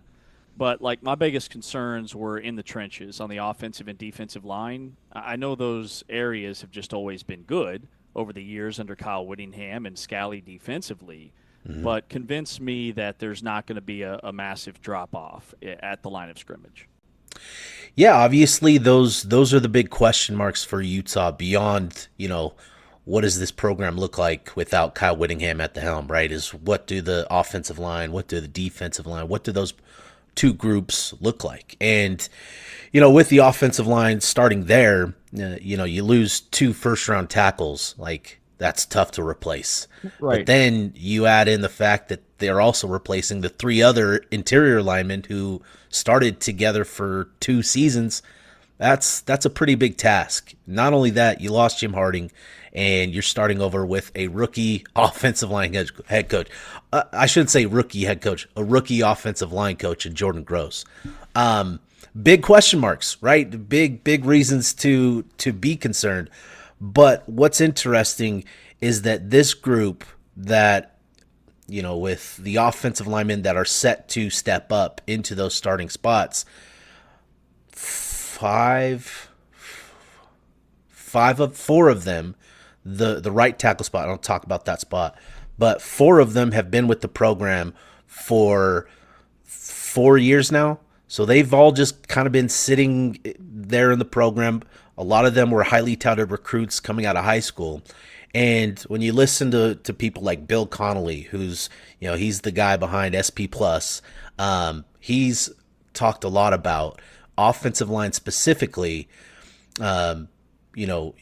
That is a group that benefits more from high school recruiting and transition being handled by players that have been in the program rather than going out into the transfer portal and adding additions there. You're able to build that chemistry. You're able to build them up within a scheme and kind of just how you do things. And for Utah, that's what they have. They have 4 guys that have been with the program for 4 years. Some of them contributed last year, rotating in with that offensive line last year. That's Soloto Moyai, that's Keith Olson, the 2 guys that are going to play left guard and right guard. You've got Zeroy Williams, who has been with the program since 2021. He's battled through injuries, 6'8", offensive tackle, great traits. He's battled through injuries, didn't get on the field during those 5 years, and then Caleb Lomu, Spencer Fano come in 2023 and lock those spots down. But you've got him at left tackle, and he looked solid against Nebraska in that bowl game. You feel optimistic about what you have there. And then right tackle, that's going to be kind of the spot that is up for it is the most open spot of the five. You've got Cedric Jefferson, who was their big transfer portal addition at right tackle. But then you've got Ike Garcia, who again falls under the category of been in the program the last 2-3 years. And he's battled through injuries himself, but in spring, he looked really, really good, like the 4-star prospect that he was coming out of Corner Canyon. So Utah's got some guys that have been in the program a long time. Obviously, without that experience, you just don't know. They've got to go out and prove it. Defensively, they had a group of freshmen along that interior at defensive tackle that are expected to step up. They've got guys that have been in the program at defensive end. Lance Holzclaw kind of came on strong. Cash Dillon has been with the program a couple years. So they have pieces in place, and I think they have better depth at tackle specifically, where they got exposed in those final 2 games last year because of that lack of depth. They feel better, a little bit more optimistic about that group specifically. And again, with the standards here, with the expectations that they have in the trenches, they know what it looks like. They know the level of play that they need to have in the trenches. And I think they're fully focused on getting back to that level of play. What do you think will be the biggest differences with Morgan Scalley at the helm now? Offensively, Kyle Whittingham committed to the run game, right? Offensively, to say the least. And, last year made all the sense in the world with that offensive line, with the run game, and Jason Beck's offense was perfectly tailored to the run game, right? To just hand it off 40, 50 times a game and just dominate.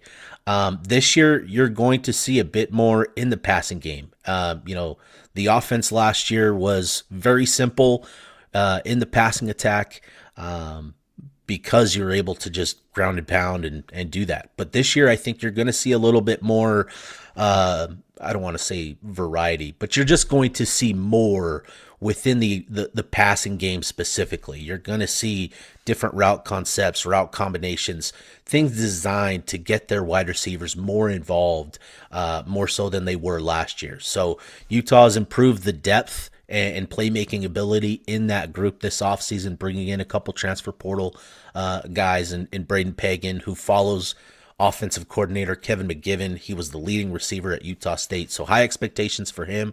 But then they've still got guys that are coming back, and Larry Simmons, Dadrian Zipper, who didn't play last year, was going to be a big piece of the passing attack last year.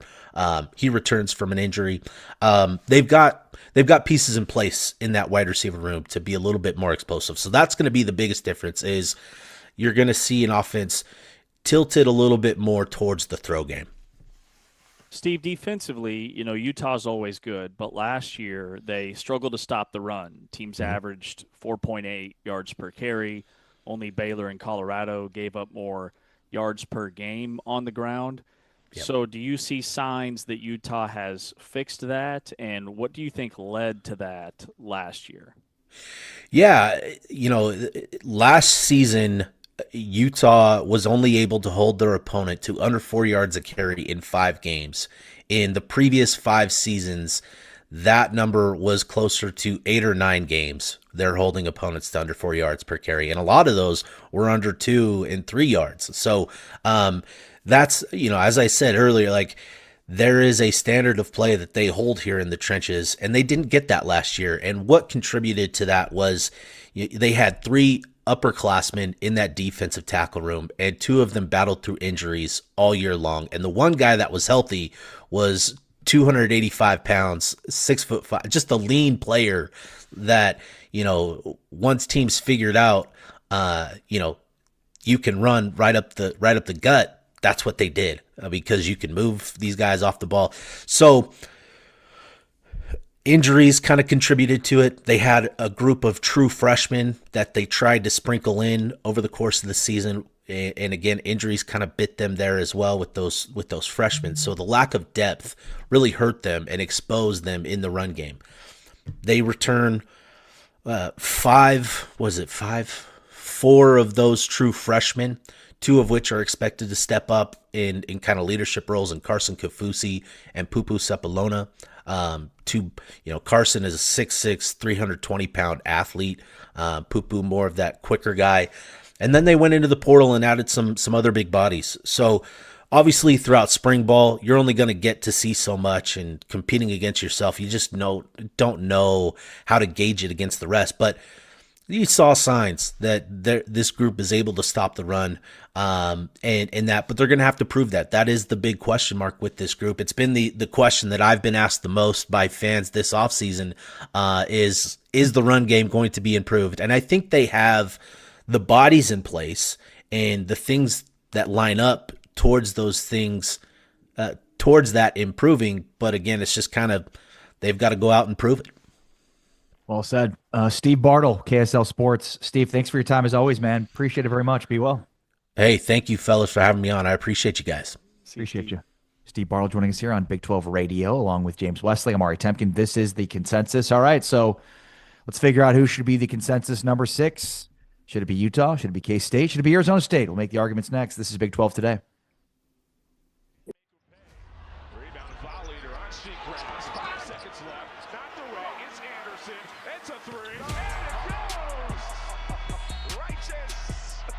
How about that for an exclamation? Number 4. That's a 3-point shot, but they may start making 4-point shots for him if he keeps doing that, Chris.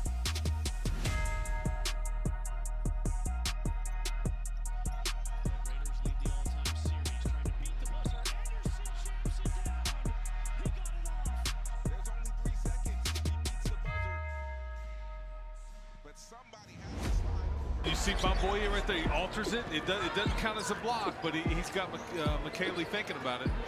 Oh, Christian Anderson looked at Toppin, but the no-look pass inside to Bamboya. Shot clock running down. Does Anderson know it? Hits it! He had no choice but to put it up, and he knocks it down. Christian Anderson has ice water in his veins. Anderson fires underneath, and a slam by Mosley. Larry off the bounce. Pass. Anderson rising up with 2 hands. Christian Anderson getting up plus the foul. He has scored the last 14 points for Texas Tech. He's in his bag. Crossover, gets the man in the air, floats it up, and it bounces in. Have a half, Mr. Anderson. 25 points. Get to his second, third option, step back, and then step through. And it's been that kind of afternoon. The touch on display, Anderson. Wow.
It's Big 12 today on Big 12 Radio, presented by Modelo, heard on TuneIn and watched on Big 12 Studios. Okay, this is the consensus.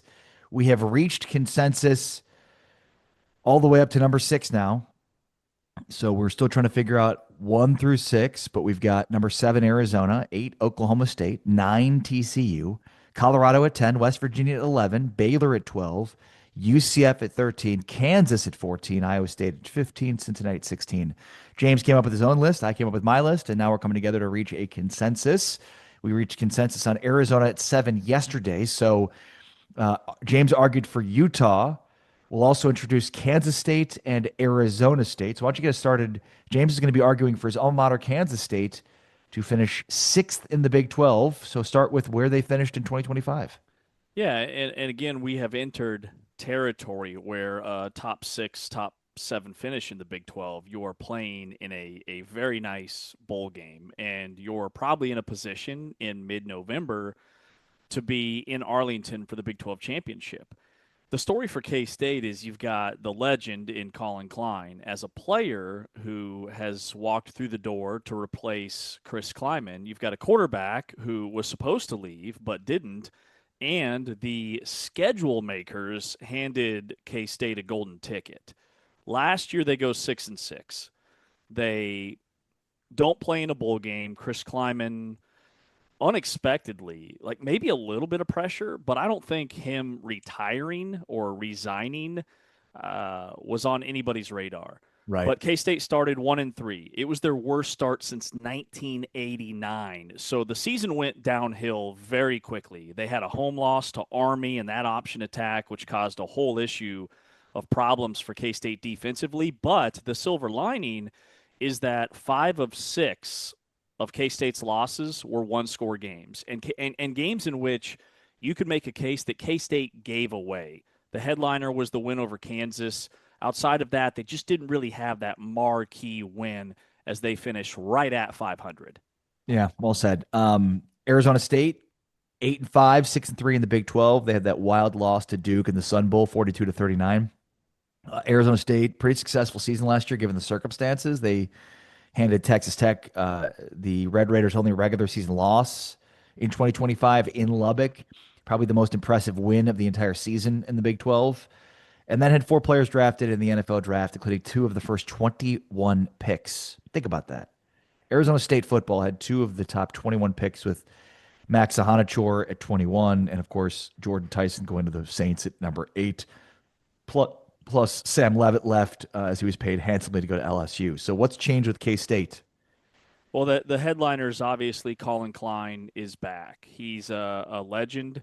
He was a Heisman finalist. As a player, he led K-State to a share of a Big 12 championship, the 2012 season, in which they started 11-0 and were ranked number 1 in the BCS for about 2 weeks. And then he also was the offensive coordinator calling plays the next time K-State won the Big 12 championship in 2022. He's only been at Texas A&M for 2 years as an offensive coordinator, but Texas A&M got substantially better offensively. He helped guide them to the college football playoffs, but it's a full staff overhaul, right? Even though Colin Klein is going to call the plays himself, you still have a new offensive coordinator who comes from Missouri. You have a new defensive coordinator, Jordan Peterson, who was with Klein at Texas A&M and at Kansas coaching the secondary before that. So it's a very young, very raw, but also very high-energy new coaching staff for K-State. Yeah, I mean, a lot is new with Arizona State. The quarterback, Sam Leavitt, is gone. They lose their top 2 backs. Raleek Brown went to Texas. Kanye Udo left. Tyson, Ahanichor, Keith Abney, Keyshawn Elliott, all drafted, part of the 4 Arizona State players drafted. The entire starting offensive line is different. 0 players who started 2025 as a starter on the offensive line return in 2026. So Arizona State has a lot new here. All right. Roster construction grade for K-State, James. I would give the roster probably a B+.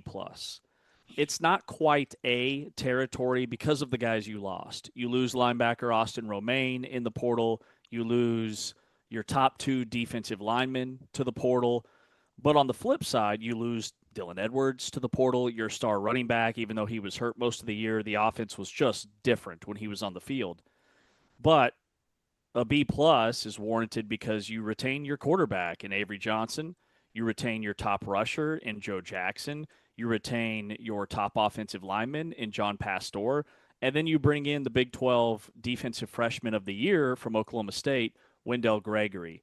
There's also a lot of really high upside portal players that Kansas State landed. And by the way, Colin Klein is crushing it in recruiting right now. For 2027, K-State has the second best recruiting class in the Big 12. They've signed like 3 4-stars in the last 2 weeks. I don't know where this is coming from, but it's impressive. And then he retained all the tight ends, right? That's a position that Colin Klein loves to use with Garrett Oakley, Lincoln Cure. So I go B+ with the upside, but not quite A territory, just because they did lose some major portal pieces in the coaching change. Yeah, I think you could say the exact same thing with Arizona State. I'd give them a B+. I mean, they had the 14th ranked transfer portal class nationally, and 2 of the top 4 wide receivers, Omarion Miller and Reed Harris. Plus, we've talked a lot about Raiden Vines Bright, the Washington transfer as well, wide receiver. And that's not to mention Owen Long, the 5-star rated linebacker in the portal who led the nation in tackles last year at Colorado State. They've got Cutter Boley, the transfer quarterback from Kentucky, along with Mikey Keene from Michigan. Plus, they added Ashton Stamps, the LSU corner, a offensive tackle from Oklahoma, 2 productive FCS running backs in Gillis and David Avett. So, I mean, they've added a ton of proven players. And look, Kenny Dillingham told us last season when the prospect of losing Sam Leavitt was out there, and basically saying like, yeah, we have the decision to either sign Sam Leavitt or sign a bunch of other players for that same amount of money. And it seems like what they did was sign a bunch of other players with that money. Doesn't seem like it. That's what they did. Right. All right. What's the hinge point? Yeah, the hinge point for me is the offensive line for Kansas State. And, you know, Avery Johnson as a passer gets a bad rap, but he was impacted by more so than any other quarterback in the Big 12 and top 10 nationally by dropped passes from his wide receivers, which I think the wide receiver room is better this year. But I highlight the offensive line because K-State's run game was very hit or miss last season. They only averaged 1.64 yards before contact per carry. That number was down about 34% from the year before. And so with Sam Hecht, the starting center, off to the NFL, like there are still some question marks. But having John Pastor back, who's an all Big 12 guy, and then some of the other guys are very experienced offensive linemen that have been in the system. And Colin Klein put a major emphasis on off-season conditioning. Like he had boot camp for the offensive line for K-State. But does that translate, right? That to me, the offensive line and Avery Johnson, those are the hinge points. Yeah, for me, it's quarterback for Arizona State, you know, which I think when you look at the additions in the portal, like most of them are net positives with the exception of quarterback. But with that being said, there's a level of credibility here with Kenny Dillingham in what he's been able to get out of his quarterbacks. It's not just Sam Leavitt. I mean, we saw it with Jeff Sims this past year. The fact that Arizona State was in it, you know, in a huge matchup with Arizona in that you know, at the end of the regular season, like that says a lot about Kenny Dillingham as a coach. And the fact that a guy in Jeff Sims who played at multiple schools, had interception issues and major problems at the quarterback position. The fact that Kenny Dillingham turned him into a credible quarterback speaks to the level of Kenny Dillingham. Boley threw 12 interceptions in 10 starts last year at Kentucky. You know, and I think there's a lot to like out of Boley, but the interceptions part is there.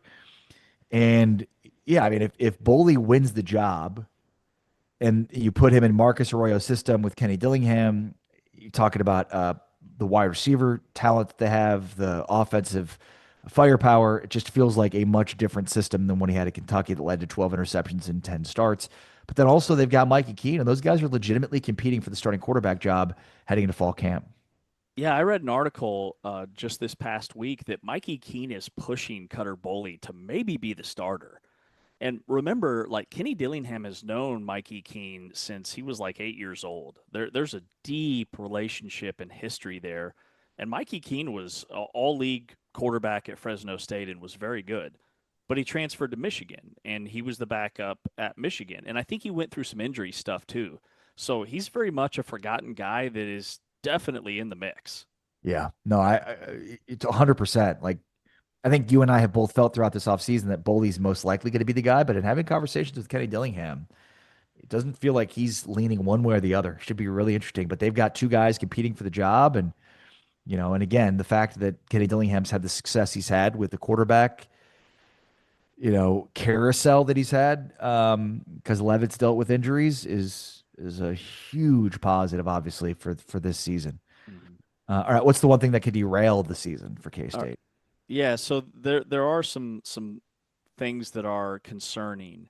So first of all, K-State statistically in the Big 12, they were middle of the pack in pretty much everything except rushing offense. They were second in the Big 12 in rushing offense and yards per game, but defensively, all of the miscellaneous stats, they were middle of the pack except for one other thing, and that was turnover margin. K-State finished 6th in the country in turnover margin. They were on the right side of the turnovers, even though you could argue that really 2 costly offensive turnovers cost them 2 games this season. Yeah. So the glass half full angle is, man, they were really close to 8 or 9 or even 10 wins. But is there turnover regression? This is a completely new defense for the most part. You lose your defensive coordinator who had coordinated a top 30 defense each of his 5 seasons. Joe Klanderman leaves for Baylor.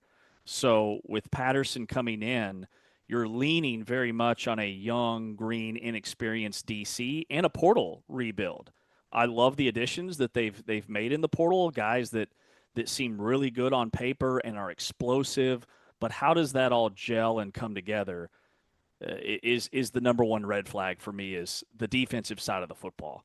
Yeah, no, that's a good call for K-State. And obviously we know about just the history with Colin Klein as an offensive guy. So I think, there's a proven track record for Colin Klein from an offensive perspective, but very much an unknown in terms of a defensive perspective. For me, the one thing that could derail the Arizona State season is their offensive line. And it's funny because this is just like Arizona, as we talked about yesterday. But, the offensive line is all brand new. 0 returning starters. And remember, you have Texas A&M at Texas A&M week 2. You've got week 7 in Lubbock against Texas Tech, and then BYU on Halloween. So if the line can't protect or open up running lanes for Kyson Brown and their running attack, the turnover issues could boil back over. To me, the whole thing is about having the offensive line figured out, which is a legitimate question.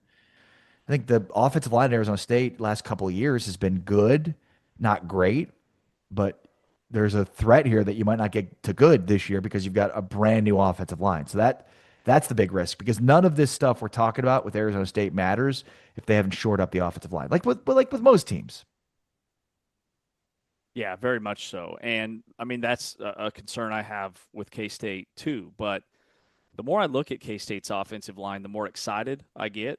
Pastor was second team all Big 12.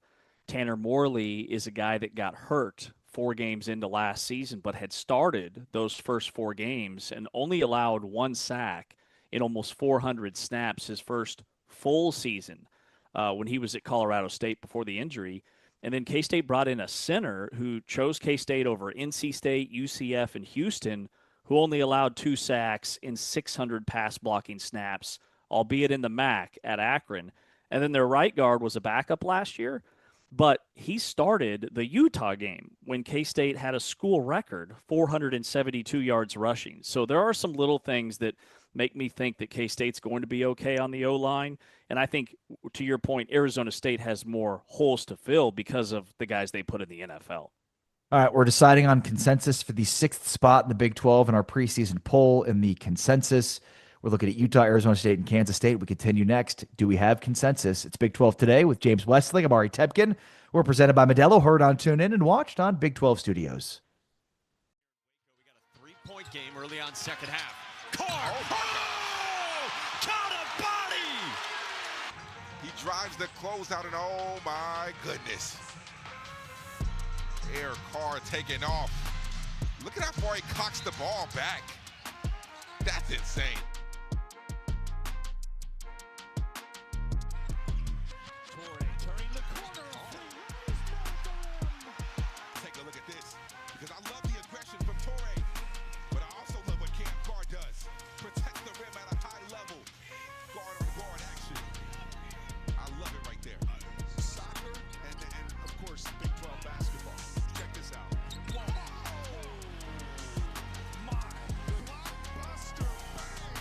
That's just all the way through traffic right there. Look at that right there. He had, I mean, I thought he was going to go high off glass. No, I got the length, I've got the size. Skilling's big night. He's in double figures. Now 4 Baylor players double figures scoring. Carr levitates and scores. Gets out in transition. A lot of guys, you see shy away from the contact. He goes through the chest, plays through contact. The second finish that we've seen tonight by Cam Carr, where he is seeking out the contact. Been a trying season for Bobby Hurley in year 11, and with questions about his future at Arizona State. Carr in transition, cleared for takeoff. And in transition, one-on-one, if you do not stop him, he can take off a flight.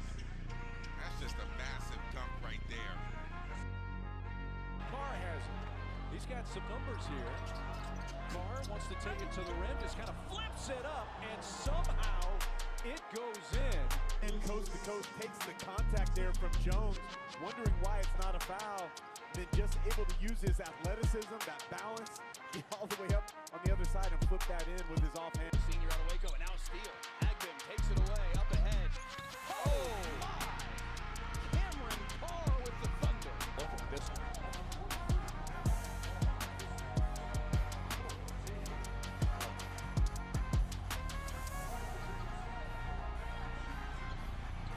Rejected by Ratai. Yesufu. And Carr drops the hammer. This is a tomahawk in traffic. I mean, that's just not a small guy that he just dunked over. Reared back,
It's Big 12 today on Big 12 Radio. We are presented by Modelo, heard on TuneIn and watched on Big 12 Studios. Don't mind me, just have a mosquito flying around me that I'd like to end its life. So before it bites me and then makes me itchy. So don't mind me on Big 12 Studios. You can find us on big12studios.com. And there you can see if I do, in fact, end the life of this mosquito flying around me, buzzing. This is the consensus. James Westling, Ari Tebkin, and this is where we are trying to find consensus on our preseason poll for the Big 12. We're up to number 6. I'm arguing Arizona State should be 6. James is arguing his alma mater, Kansas State, should be 6. Why does James hate Kansas State? I don't know, but that's what we're here for. And then, of course, Utah was a part of the conversation yesterday, and so they're in the mix as well. So, James, let's evaluate number 6 for Kansas State, for your alma mater. Yeah, Is it right? Is it too high? Is it too low? I think I have them too low. The more I look at the body of work, the potential offensively. So you brought up the fact that, like, we both have questions, not really concerns, but like questions about K-State defensively. Offensively, this has the potential and almost expectation to be a top 3 offense in the Big 12. I would say I don't know if top 3 is the expectation, but yeah, I mean, if Avery Johnson is going to do the things that we've expected him to do since enrolling at K-State, this is the year to do it with this coach. And K-State's best 3 games of the year offensively were the last 3 games where they had Utah on the ropes with over 500 yards of total offense, the most that Utah had allowed in any game in years, and that was in Salt Lake City. So you saw the potential in a lot of games, 5 of the 6 losses by 1 score or less. But I bring that up because K-State, like, that narrative, explosive offense, questions on defense, but looks good on paper, first-year head coach. It's the exact same as Oklahoma State. Should have an explosive offense, questions on defense, first-year head coach, but very different stylistically. Now, where I think K-State is going to surprise some people is how they get after the opposing quarterback. K-State was second in Big 12 games only. So in the 9 league games, K-State last year, even with all the injuries, they were second in the Big 12 in sacks to only Texas Tech. So they got after the quarterback. And they return one of their top 3 pass rushers in Jordan Allen. They return Travis Bates, who's a nose tackle that's very productive. And then you add Wendell Gregory, who's only going to be a redshirt sophomore, the Big 12 Defensive Freshman of the Year last year. He had 12 TFLs, the most by any FBS freshman, and the 5th most in the entire league. And then the second headline is Elijah Hill, 11.5 TFLs, 9 sacks at Kennesaw State, first team All-League. And he did that as a freshman and had a really high Pro Football Focus grade. A lot of power conference schools went after him and like top 25 programs, and K-State got him because they got on him early. He entered the portal, had a do not contact tag, and committed to K-State the very next day. So like, I'm really excited about this K-State defensive line. And again, a lot of Big 12 games last season were won or lost at the line of scrimmage. So I'm almost making the case that K-State should be higher. Yeah, and I mean, I agree with you there. For the case if Arizona State should be higher, I mean, at this point, the credibility that Kenny Dillingham has should supersede most other things. Like, if we're talking about Carter Boley or Mikey Keene, we should just know that whoever quarterback is going to be productive, because that's been the case. I mean, Kenny Dillingham, you know, with a off season with Sam Leavitt, they won a Big 12 championship, and he turned Sam Leavitt into a guy that, you know, could become a first-round pick. He made Jeff Sims look as good of a passer as Jeff Sims has ever looked in college. So what's he going to do with Carter Boley and or Mikey Keene?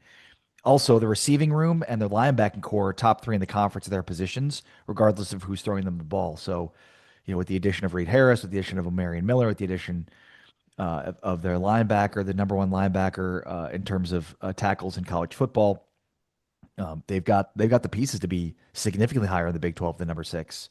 So where did you have Arizona State? 6. You had them 6th. Okay. And as you deep dive them, you feel they could finish higher than 6th? Well, I was trying to make the case there because that's part of this exercise, is it not? Yeah, no, I'm asking your opinion. So I have Arizona State 6, Kansas State 5, and Utah 4. So these three teams are arguing for it today. I have them in consecutive order with Arizona State 6, Kansas State 5, Utah 4.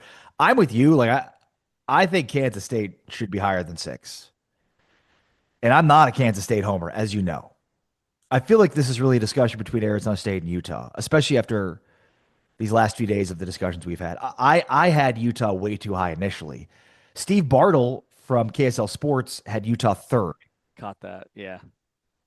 Now, we didn't ask if it was behind Texas Tech and BYU, but we'll assume that it was. Maybe just a little red-tinted glasses from Steve Bartle. I'm not sure, and I'm trying to look at K-State very objectively, but there's a lot to like. And really, like, my only concern is that it's a first-year head coach, and is he in over his head when it comes down to the little things, the daily habits? But the other piece is, man, K-State's schedule is friendly. College Football News did all their analytics on everybody's schedules. K-State had the easiest schedule of any power conference team in America. So that piece alone is like, man, this team should definitely be higher. Yeah, I mean, look, at Cincinnati, at Arizona State, at Colorado, at TCU, at Iowa State. So their toughest road games are at Arizona State and at TCU. Their home games, Houston, Kansas, Oklahoma State, and Arizona. So they avoid Texas Tech. They avoid Utah. They avoid BYU. I mean, yeah, I don't know that I've seen an easier schedule, quite frankly, in the Big 12. All right, well, so what would be the case for keeping K-State at 6? The case, I think, would be the turnover regression. You know, you go 6-6. I mean, it doesn't make sense in my brain. Last season for K-State does not make any sense on paper. Yeah. You go 6-6. Your coach resigns, but at the same time, you're second in the Big 12 in rushing offense. You're second in the Big 12 in turnover margin, top 6 in the country. So that tells me that it's the little things. And so I go, okay, was it penalties? What was it? No, K-State was top 5 in the Big 12 in penalties. They just could not make those clutch plays when necessary. I think back to the Army game, dismal loss. K-State's defense couldn't get off the field. Army had the ball literally almost the entire fourth quarter, like 12 minutes of the 15 minutes in the fourth quarter. Army possessed the football and had one of the longest drives all season by any team. And then offensively, the dropped passes, man, that killed Avery Johnson. I can remember multiple games. A huge swing play in the Texas Tech game in Manhattan was a critical 4th down drop around midfield, and Texas Tech scored 3 plays later. So if the receivers are better, which even losing Jace Brown to the portal to LSU, I think collectively they have way more depth there.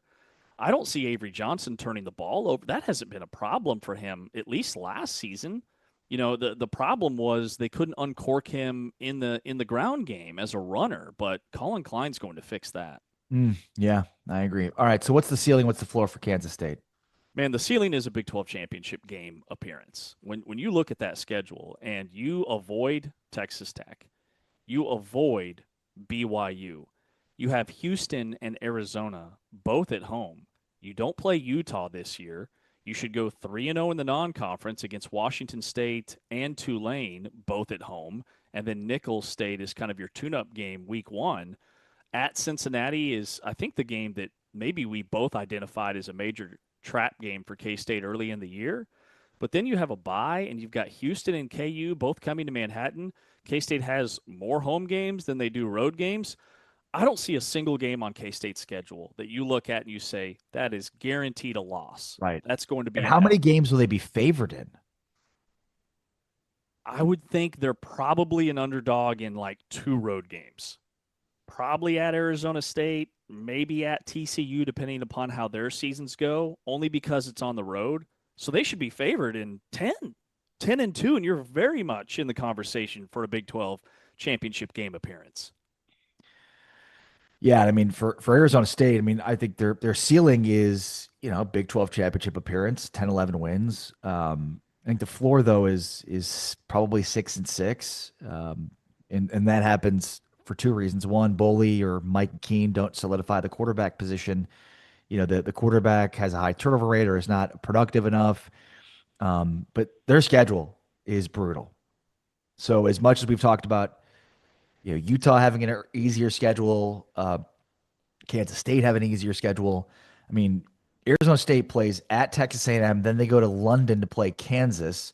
They also have Texas Tech on the road and BYU on the road and Arizona on the road. So their three arguably toughest opponents in Big 12 play are all on the road. Their three toughest opponents, period, A&M, Tech, and BYU are all on the road. They do get Kansas State at home, but I mean, of all the teams we project to be at the top of the Big 12, Arizona State plays all of them with the exception of Houston. So for me, we got to lock in Arizona State at 6 because tough schedule with all the question marks. And I think with these things sort of being equal, like we've made pretty good cases here for why Arizona State could be higher than Kansas State, why Kansas State could be higher than Arizona State, Utah. It feels like schedule's the one differentiator. Mm-hmm. Totally agree. Very much agree. And I think this is the second day in a row that I'm going to have to concede and say that Arizona State should be 6th because Kansas State, there's way too much to like. And the floor for K-State, even if the bottom falls out, let's say at the quarterback position, let's say Avery Johnson gets hurt week 2. K-State retained their backup, Blake Barnett, who was recruited by Colin Klein out of the state of Colorado. They played in the same high school district, Klein and Blake Barnett. And Blake Barnett is such a high ceiling prospect that they played him last year. They put him in, Avery Johnson out. They put Barnett in at quarterback for special packages, not like down in the red zone, like mid-game. So he played in 4 games, mostly used as a runner. He had over 40 yards against UCF and Baylor and Oklahoma State and Colorado. So after a redshirt year in 24, he's going to be in his 3rd year of post-high school football. He's a very capable backup. Like, this offense could still score 30 points a game with him at quarterback. So the floor for me is probably like 7-5. And again, that's like worst case scenario. I almost have the floor at 8-4. When was the last time K-State didn't get to a bowl game? It would have been the COVID year. It was the COVID year under Kleiman, and it was when Will Howard, Deuce Vaughn were both true freshmen, and K-State was one of only 4 teams in all of college football whose leading passer and leading rusher that season were true freshmen. Now, they didn't go to a bowl last year, but they still qualified. They just bypassed it. Right. I mean, both K-State and Iowa State, for good reason, bypassed their bowl game. In 2020, COVID, not exactly a great example. Oh, no, that would be because were there bowl games that year? Like, they wouldn't have. What you're saying is they wouldn't have even qualified because of the down year that they had. Yeah, correct. I think they were like 4-6 that year. Yeah.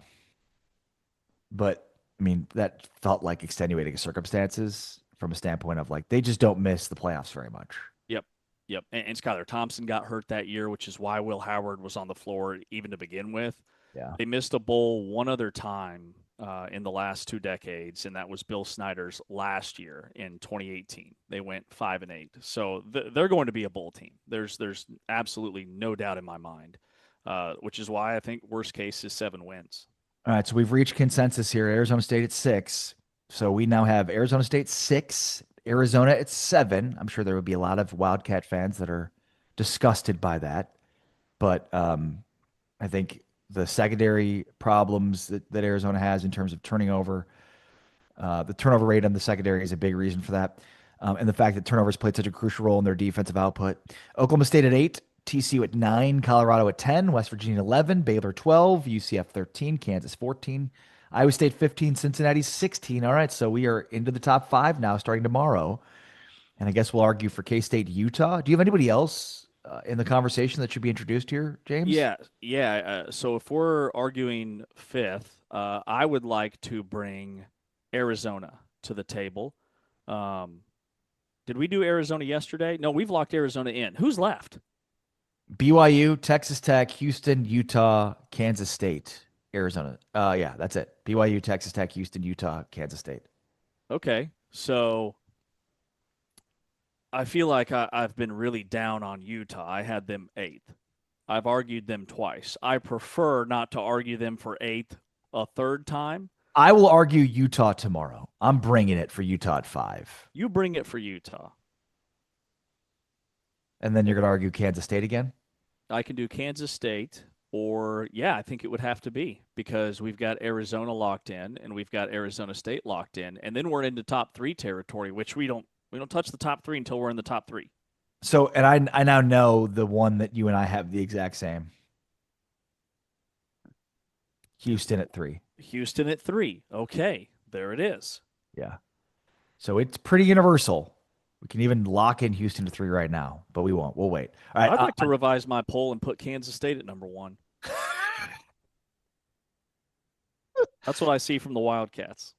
James is going to be arguing for K-State number 5 tomorrow. I'll be arguing for Utah number 5 tomorrow on the consensus. This is Big 12 Today, presented by Modelo. Heard on TuneIn, watched on Big 12 Studios. We're talking draft with Shreyas Laddha from the Kansas City Star next. It's Big 12 Today. Another pass underneath by Clemens. Sinek with the slam. It's 22-2. That your team is going to come out, that your opponent's going to start 1 of 6 shooting. They're going to have 4 turnovers. You're going to be able to... He's shooting 70% from the field. They need him. What a block! Sinek! And showing out. Dribble drive on that baseline. This thing just gets potatoed on the backboard, and now you're off to the races. What a block by Sinek. Samson players with a 20-plus usage rate of anybody. And then you got another freshman in Sinek. There it is. You draw the defense. If this guy is going to continue to hit shots like this,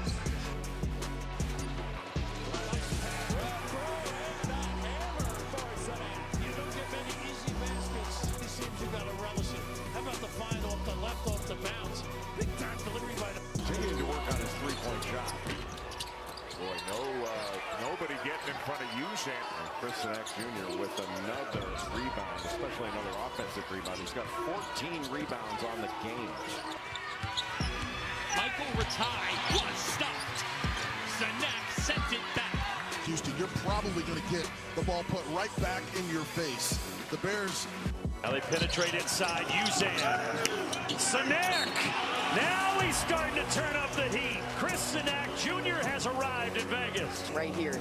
It takes one to go in for you to then understand that your impact isn't just them throwing the basketball. If you don't get it, go get it off the glass. And he did just that with Tugler out. They need this energy. Houston, and Sinek had the most with 12. Oh, what a great execution. Meanwhile, the execution coming right out of this possession. Just great move. Aldridge is 29% from deep on the year. This man can shoot the 3. Sharp just 1 bucket in the first half. Sinek the follow.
Big 12 today on Big 12 Radio. We are presented by Modelo, heard on TuneIn and watched on Big 12 Studios. Let's go out to New York and talk with Shreyas Laddha from the Kansas City Star, who was at the NBA draft these last 2 nights. What's going on, Shreyas? How are you? Good. How are you guys? Doing well. Well, for you, a full circle moment with the Darren Peterson saga of coming to an end with the second overall pick to the Utah Jazz.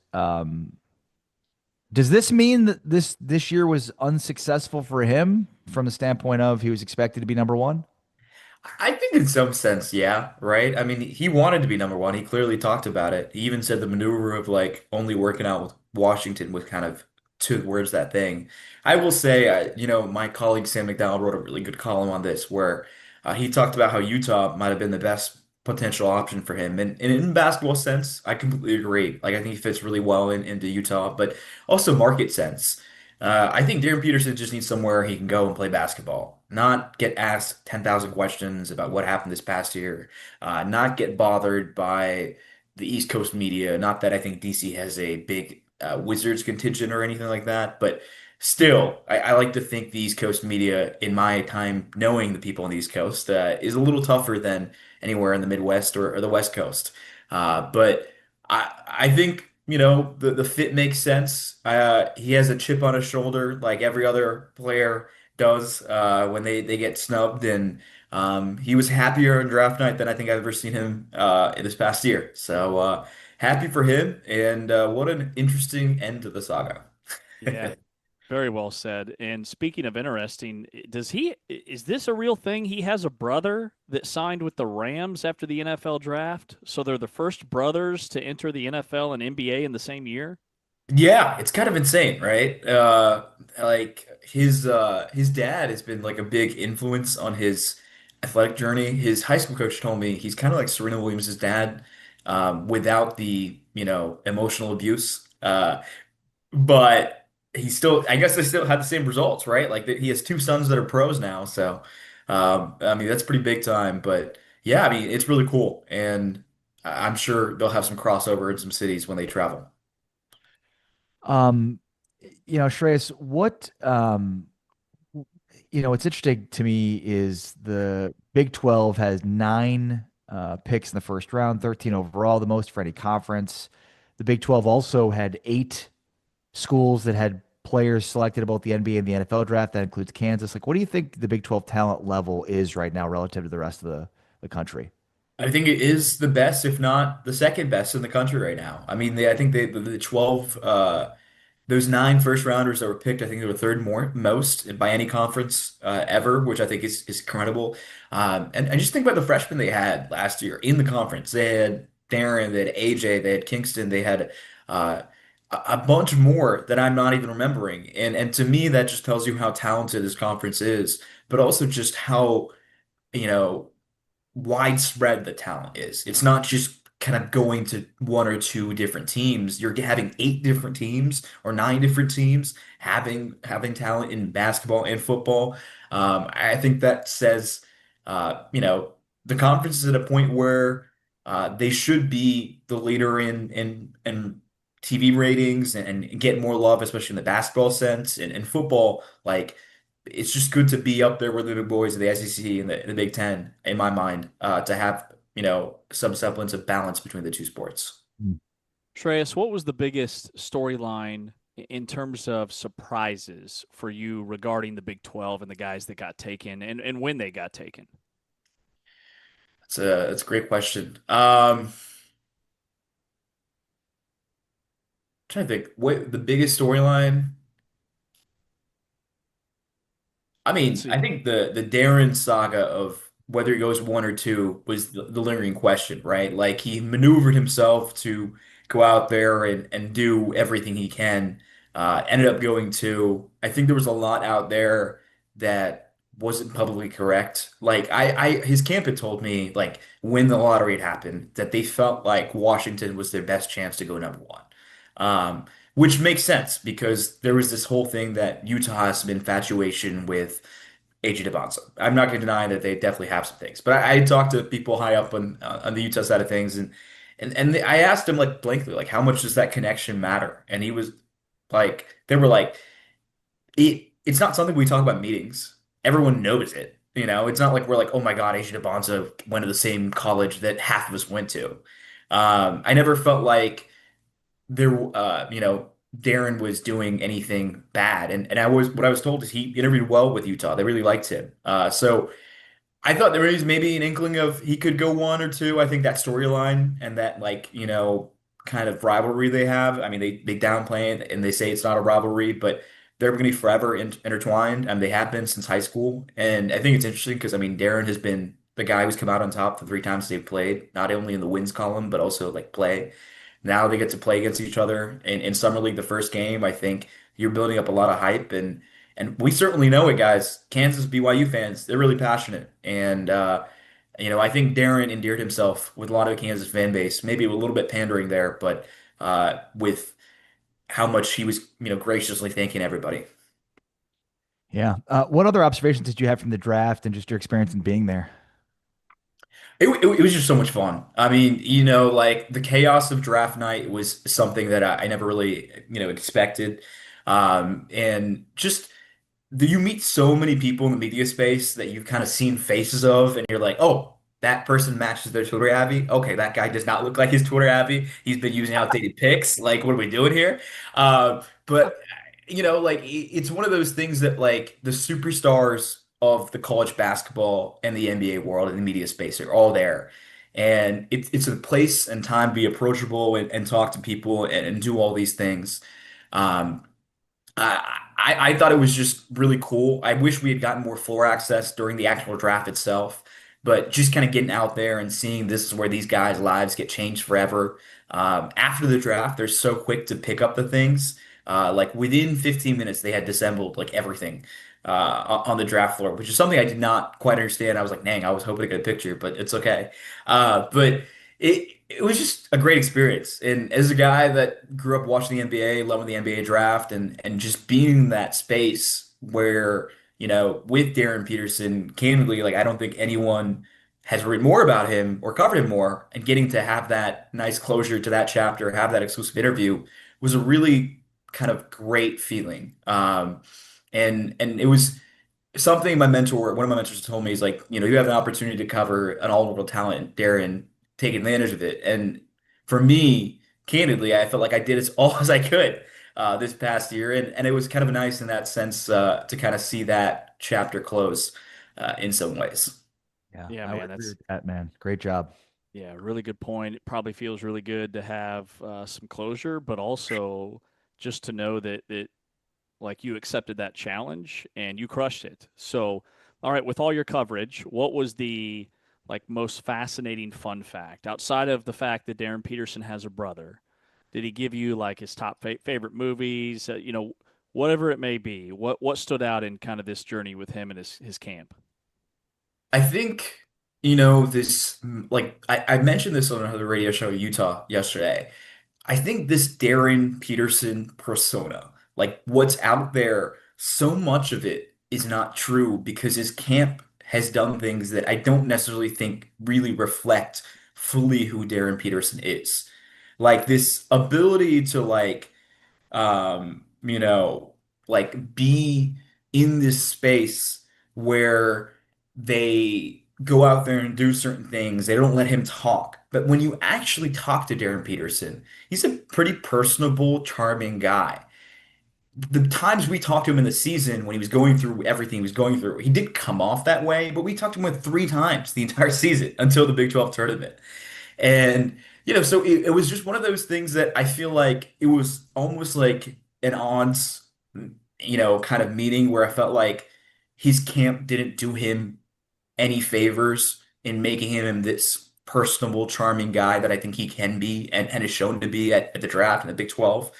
And like this whole like, oh, he's this really quiet, eccentric loner. Yeah, he's quiet, but he's clearly confident in his abilities. I think, somebody said he has a little bit of Ben Simmons and DeAndre Ayton in him, and I don't necessarily disagree. I think he has a really good perspective on the whole like work-life balance that a lot of kids his age don't have. He still has an incredible work ethic. He works his ass off, but it's clear he has other pursuits he likes outside of basketball. He likes watching movies. He talked about his puppy a few times. Like, I think his talent is going to carry him and his work ethic is going to carry him. But the perception of Darren Peterson was this past year, I don't think we really got to see the full picture until the end. And I think that was a disservice to him. And a little bit of that is on his camp. Will Tyron Stokes be the number 1 pick in the 2027 draft? I think he's gonna be top 3. Everyone tells me he has a good chance to be number 1. I think he's gonna be top 3 for sure. The scouts I talked to, they really like him. If he was in this draft, they think he'd be like 5 or 6. Like right away. This 27 draft I was told is pretty weak, so I think Stokes has a really good shot. But imagine KU gets 2 guys back to back, top 3. That'd be pretty fantastic. Potentially number 1 with Tyron. Look, the Stokes entire saga that's going to unfold. I don't want to say saga, but chapter is going to be so completely different than Darren Peterson. You're going to have your ups and downs like anything with these kids. But I've heard he's endeared himself well with KU. KU football actually had him on a recruiting visit. He was helping out. He came to a dinner to help out with a recruit, I was told. He's embraced Kansas from what I've heard. They have had no issues with him, and he's looked as advertised. Him and Taylor Kinney both. Shreyas, how's KU's roster, speaking of Stokes and next season? Are they pretty much done? Is it full? And what do you think of it?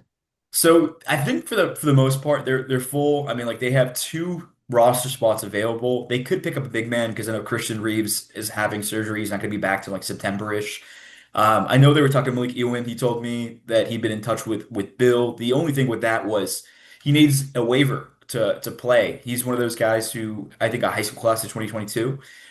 He had 3 college years and 1 JUCO year. So I know that was the kind of the thing. But I was hoping for the KU side of things, like they've applied for waivers for these guys for a lot of different sports, and they've been getting denied pretty consistently. So I don't know how likelihood of that actually turning out to be. But the roster to me is built around 3 really young dudes who can score the ball. Taylor Kinney, Tyron Stokes, and Leroy Blyden.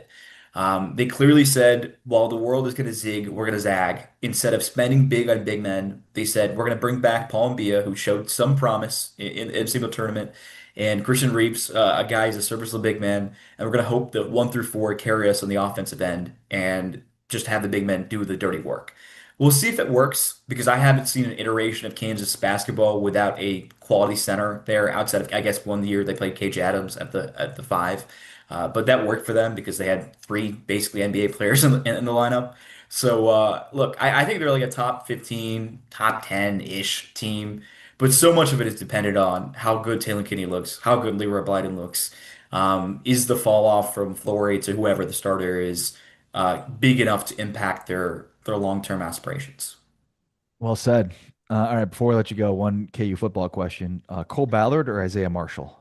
That's a $1 million question, right? And from what I've heard, Cole Ballard has the slight edge on the roster. They really feel like he's learned the playbook well. He's done it well. He has a better arm of the 2.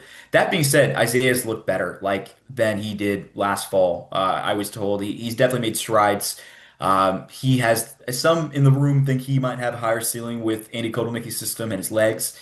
And even Chase Jenkins, he played some first team reps at the end of camp there. So maybe we'll see. There's no real, this guy is the guy, which scares me a little bit. If you're a Kansas fan, I'd be a little scared. Candidly, guys, even if the rest of the positions are all better than expected, if your quarterback is a big question mark, it's hard for me to justify them being better than a 5, 6, 7 win team.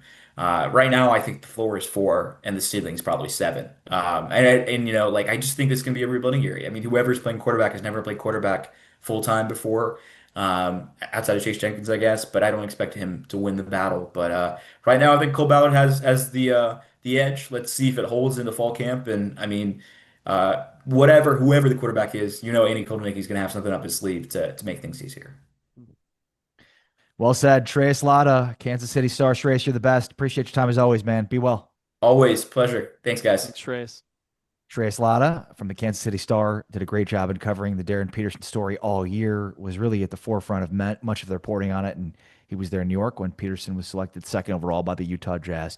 With James Westling and Ari Tepkin, it's Big 12 today on Big 12 Radio.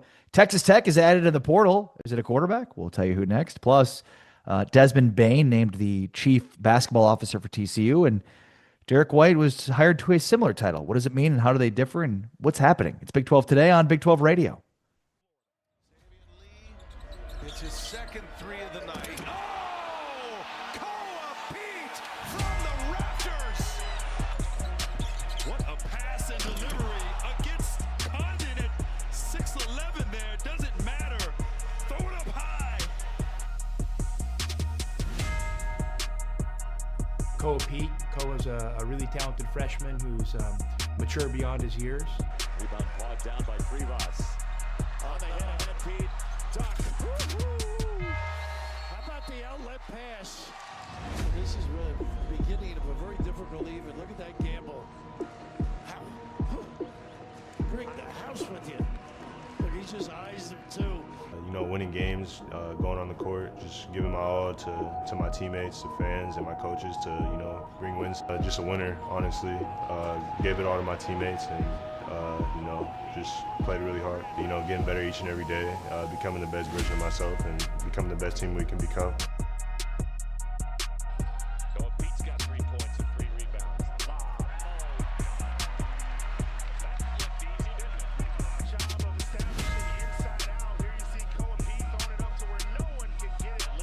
Trying to find one of his bigs who gets it to Pete.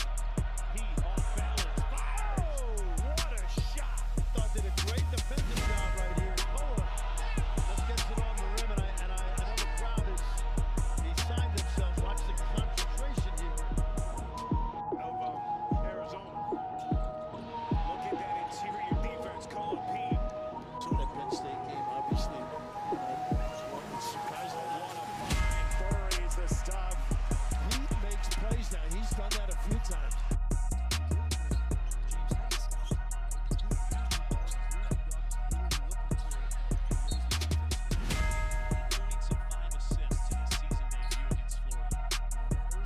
Philly averages close to 10 rebounds.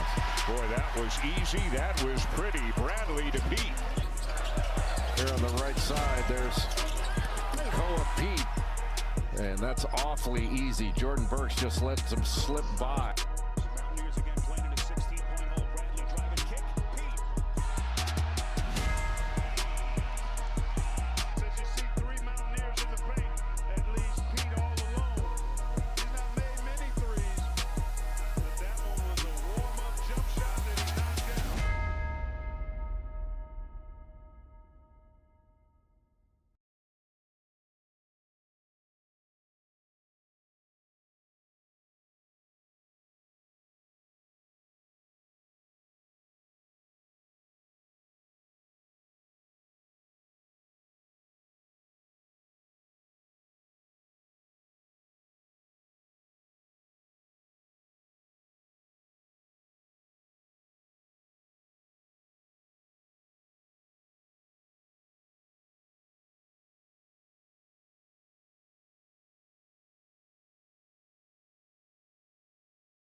This is Big 12 Today, presented by Modelo, heard on TuneIn and watched on Big 12 Studios. Some pretty cool numbers to come out of the draft, James.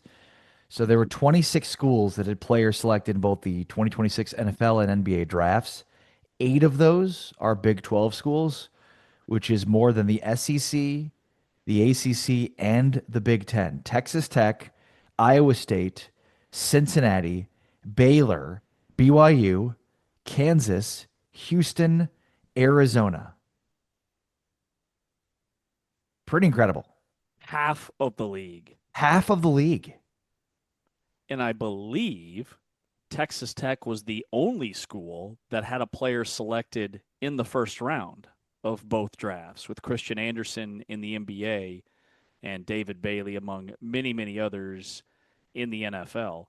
So Texas Tech and Alabama. LeBaron Those were Philon.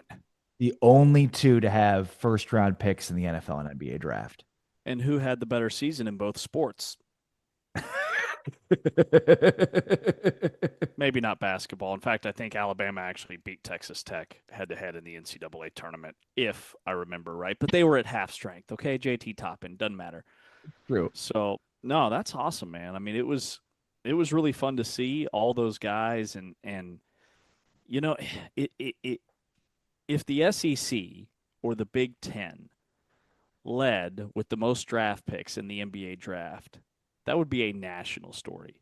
It wasn't either of those conferences. It was the Big 12. And so I think it's important for us to continue to beat that drum, because I haven't seen it basically anywhere else. It's almost like an afterthought. Oh, hey, by the way, here's the breakdown by conference, Big 12 number 1. It's one more thing that the Big 12 can lean into, and that the commissioner, Brett Yormark, can lean into when he says it's the second best league in the world next to the NBA. And the proof was in the pudding the last 2 nights. Well, and how about this? 7 top 10 picks in the NBA and NFL drafts. That's also number 1 amongst the any conference. For NBA and NFL combined? Yeah, the Big 12 had 7 top 10 picks in the NFL and NBA draft, which is combined more than any other conference. Okay, that's amazing. That is amazing. That stat there. And top end talent. Exactly. That almost speaks more than the overall selections and the various schools. The top end talent, because that's the narrative, is that the SEC and the Big Ten gets all the top end talent. College football, college basketball, they have the most money. And man, I'd love to see a breakdown of the dollar amount for each of those selections from the other leagues versus the Big 12. So if the Big 12 is leaning into we're a developmental league, well, we're developing guys at an elite level that are going to be stars in the future.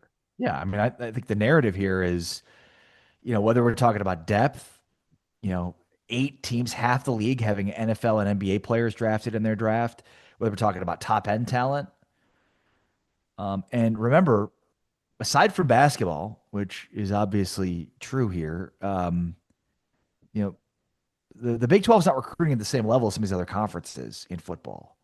And I would say, like, many of the schools included here, not in basketball either. I mean, Kansas and Arizona and Baylor and BYU, like, they're recruiting at a high level. But, like, Cincinnati to have an NBA and NFL draft pick. Houston, they recruited at a high level in basketball, but still don't have the resources to recruit at the level of some of these other schools. So, I just think it speaks to, as you said, like a false and untrue narrative. And I mean, you absolutely, without question, should be trumpeting this to recruits. And the Big 12 in basketball, definitely recruiting top-end talent more so than any other league, when it's going to be another banner year with, 5 of the top 8 or 9 prospects playing in the Big 12. Now, football, I know it's early for 2027, but some of these classes are kind of starting to fill up. And Texas Tech, they're the headliner, right? They're 6th in the nation in recruiting. They have 18 commitments. But after that, there's nobody else in the Big 12 right now in the top 25. I want to see that change. Last year, we had 3 schools in the top 25. You had BYU, and I believe it was West Virginia that finished 25th. Right now, it's Kansas State at 28, and then the next highest would be West Virginia again at number 32. So still some room to grow when it comes to the football side, but basketball, my goodness, we're just absolutely killing it once again. Yeah. Texas Tech has added another player in the portal in football. This might come as a surprise considering it feels like it's late in the process, but the former Pitt State Gorilla,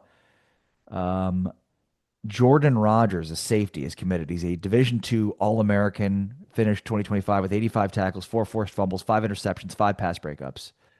So from Pitt State and Pittsburgh, Kansas to the Red Raiders. How in the world did they find this guy? He's Division II, so I thought that the NCAA changed the transfer portal to be universal, where it was the same entry and exit deadline at all levels, but maybe not. Maybe this guy, or maybe he's just been waiting to find the right fit. What do you know about Pitt State, the Gorillas? I know that it's in Pittsburgh, Kansas. And that they're called the Gorillas. Yes. This was a great ad. Was this What you or else should was I- this Taman? This what was else should I- fantastic. What else should I know about Pitt State? Pitt State is a Division II powerhouse. Pitt State was Alabama before Alabama was Alabama. Forrest Gump be damned, okay? Gary Patterson played and coached at Pitt State.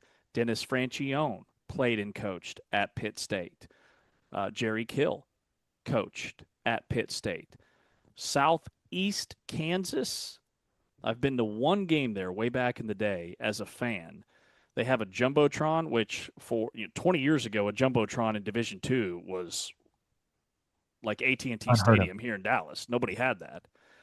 They're the real deal. So this is a guy that will probably play. I don't know if he'll start, but he'll be part of the rotation. Yeah, I agree there. All right, James Westling, Ari Temkin, Big 12 today on Big 12 Radio. One thing I wanted to get to before we get out of here today is we talked about this briefly yesterday, but TCU has hired Desmond Bain to be their chief basketball officer.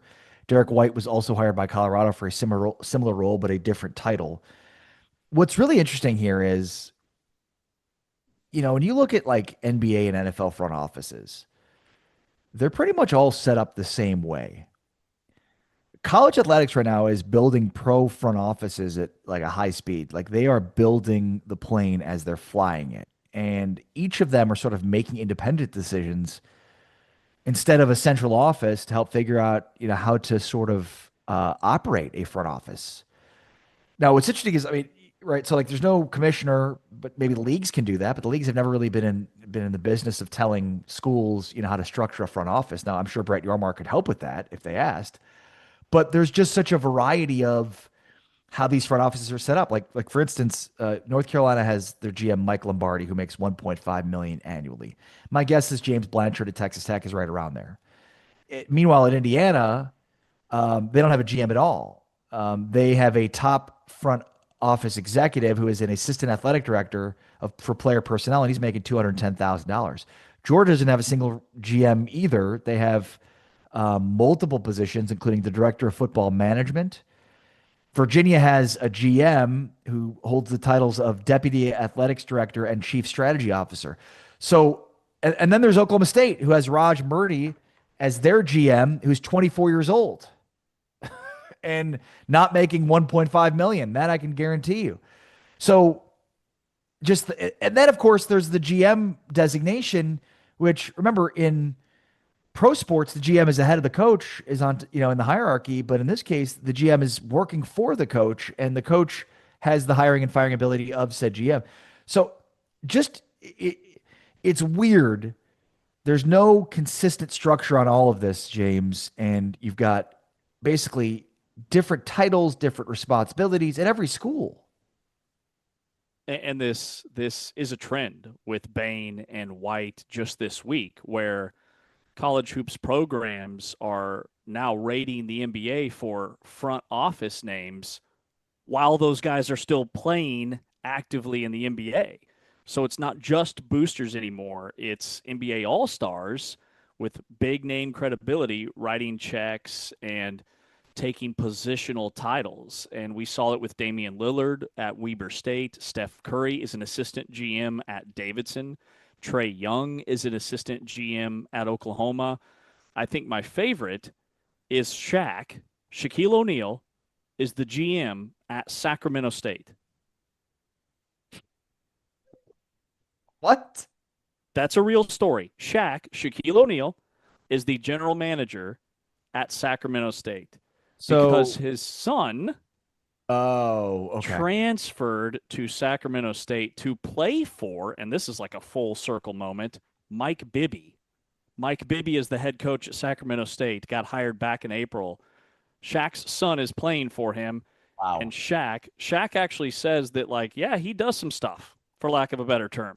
He does some stuff to help Sacramento State.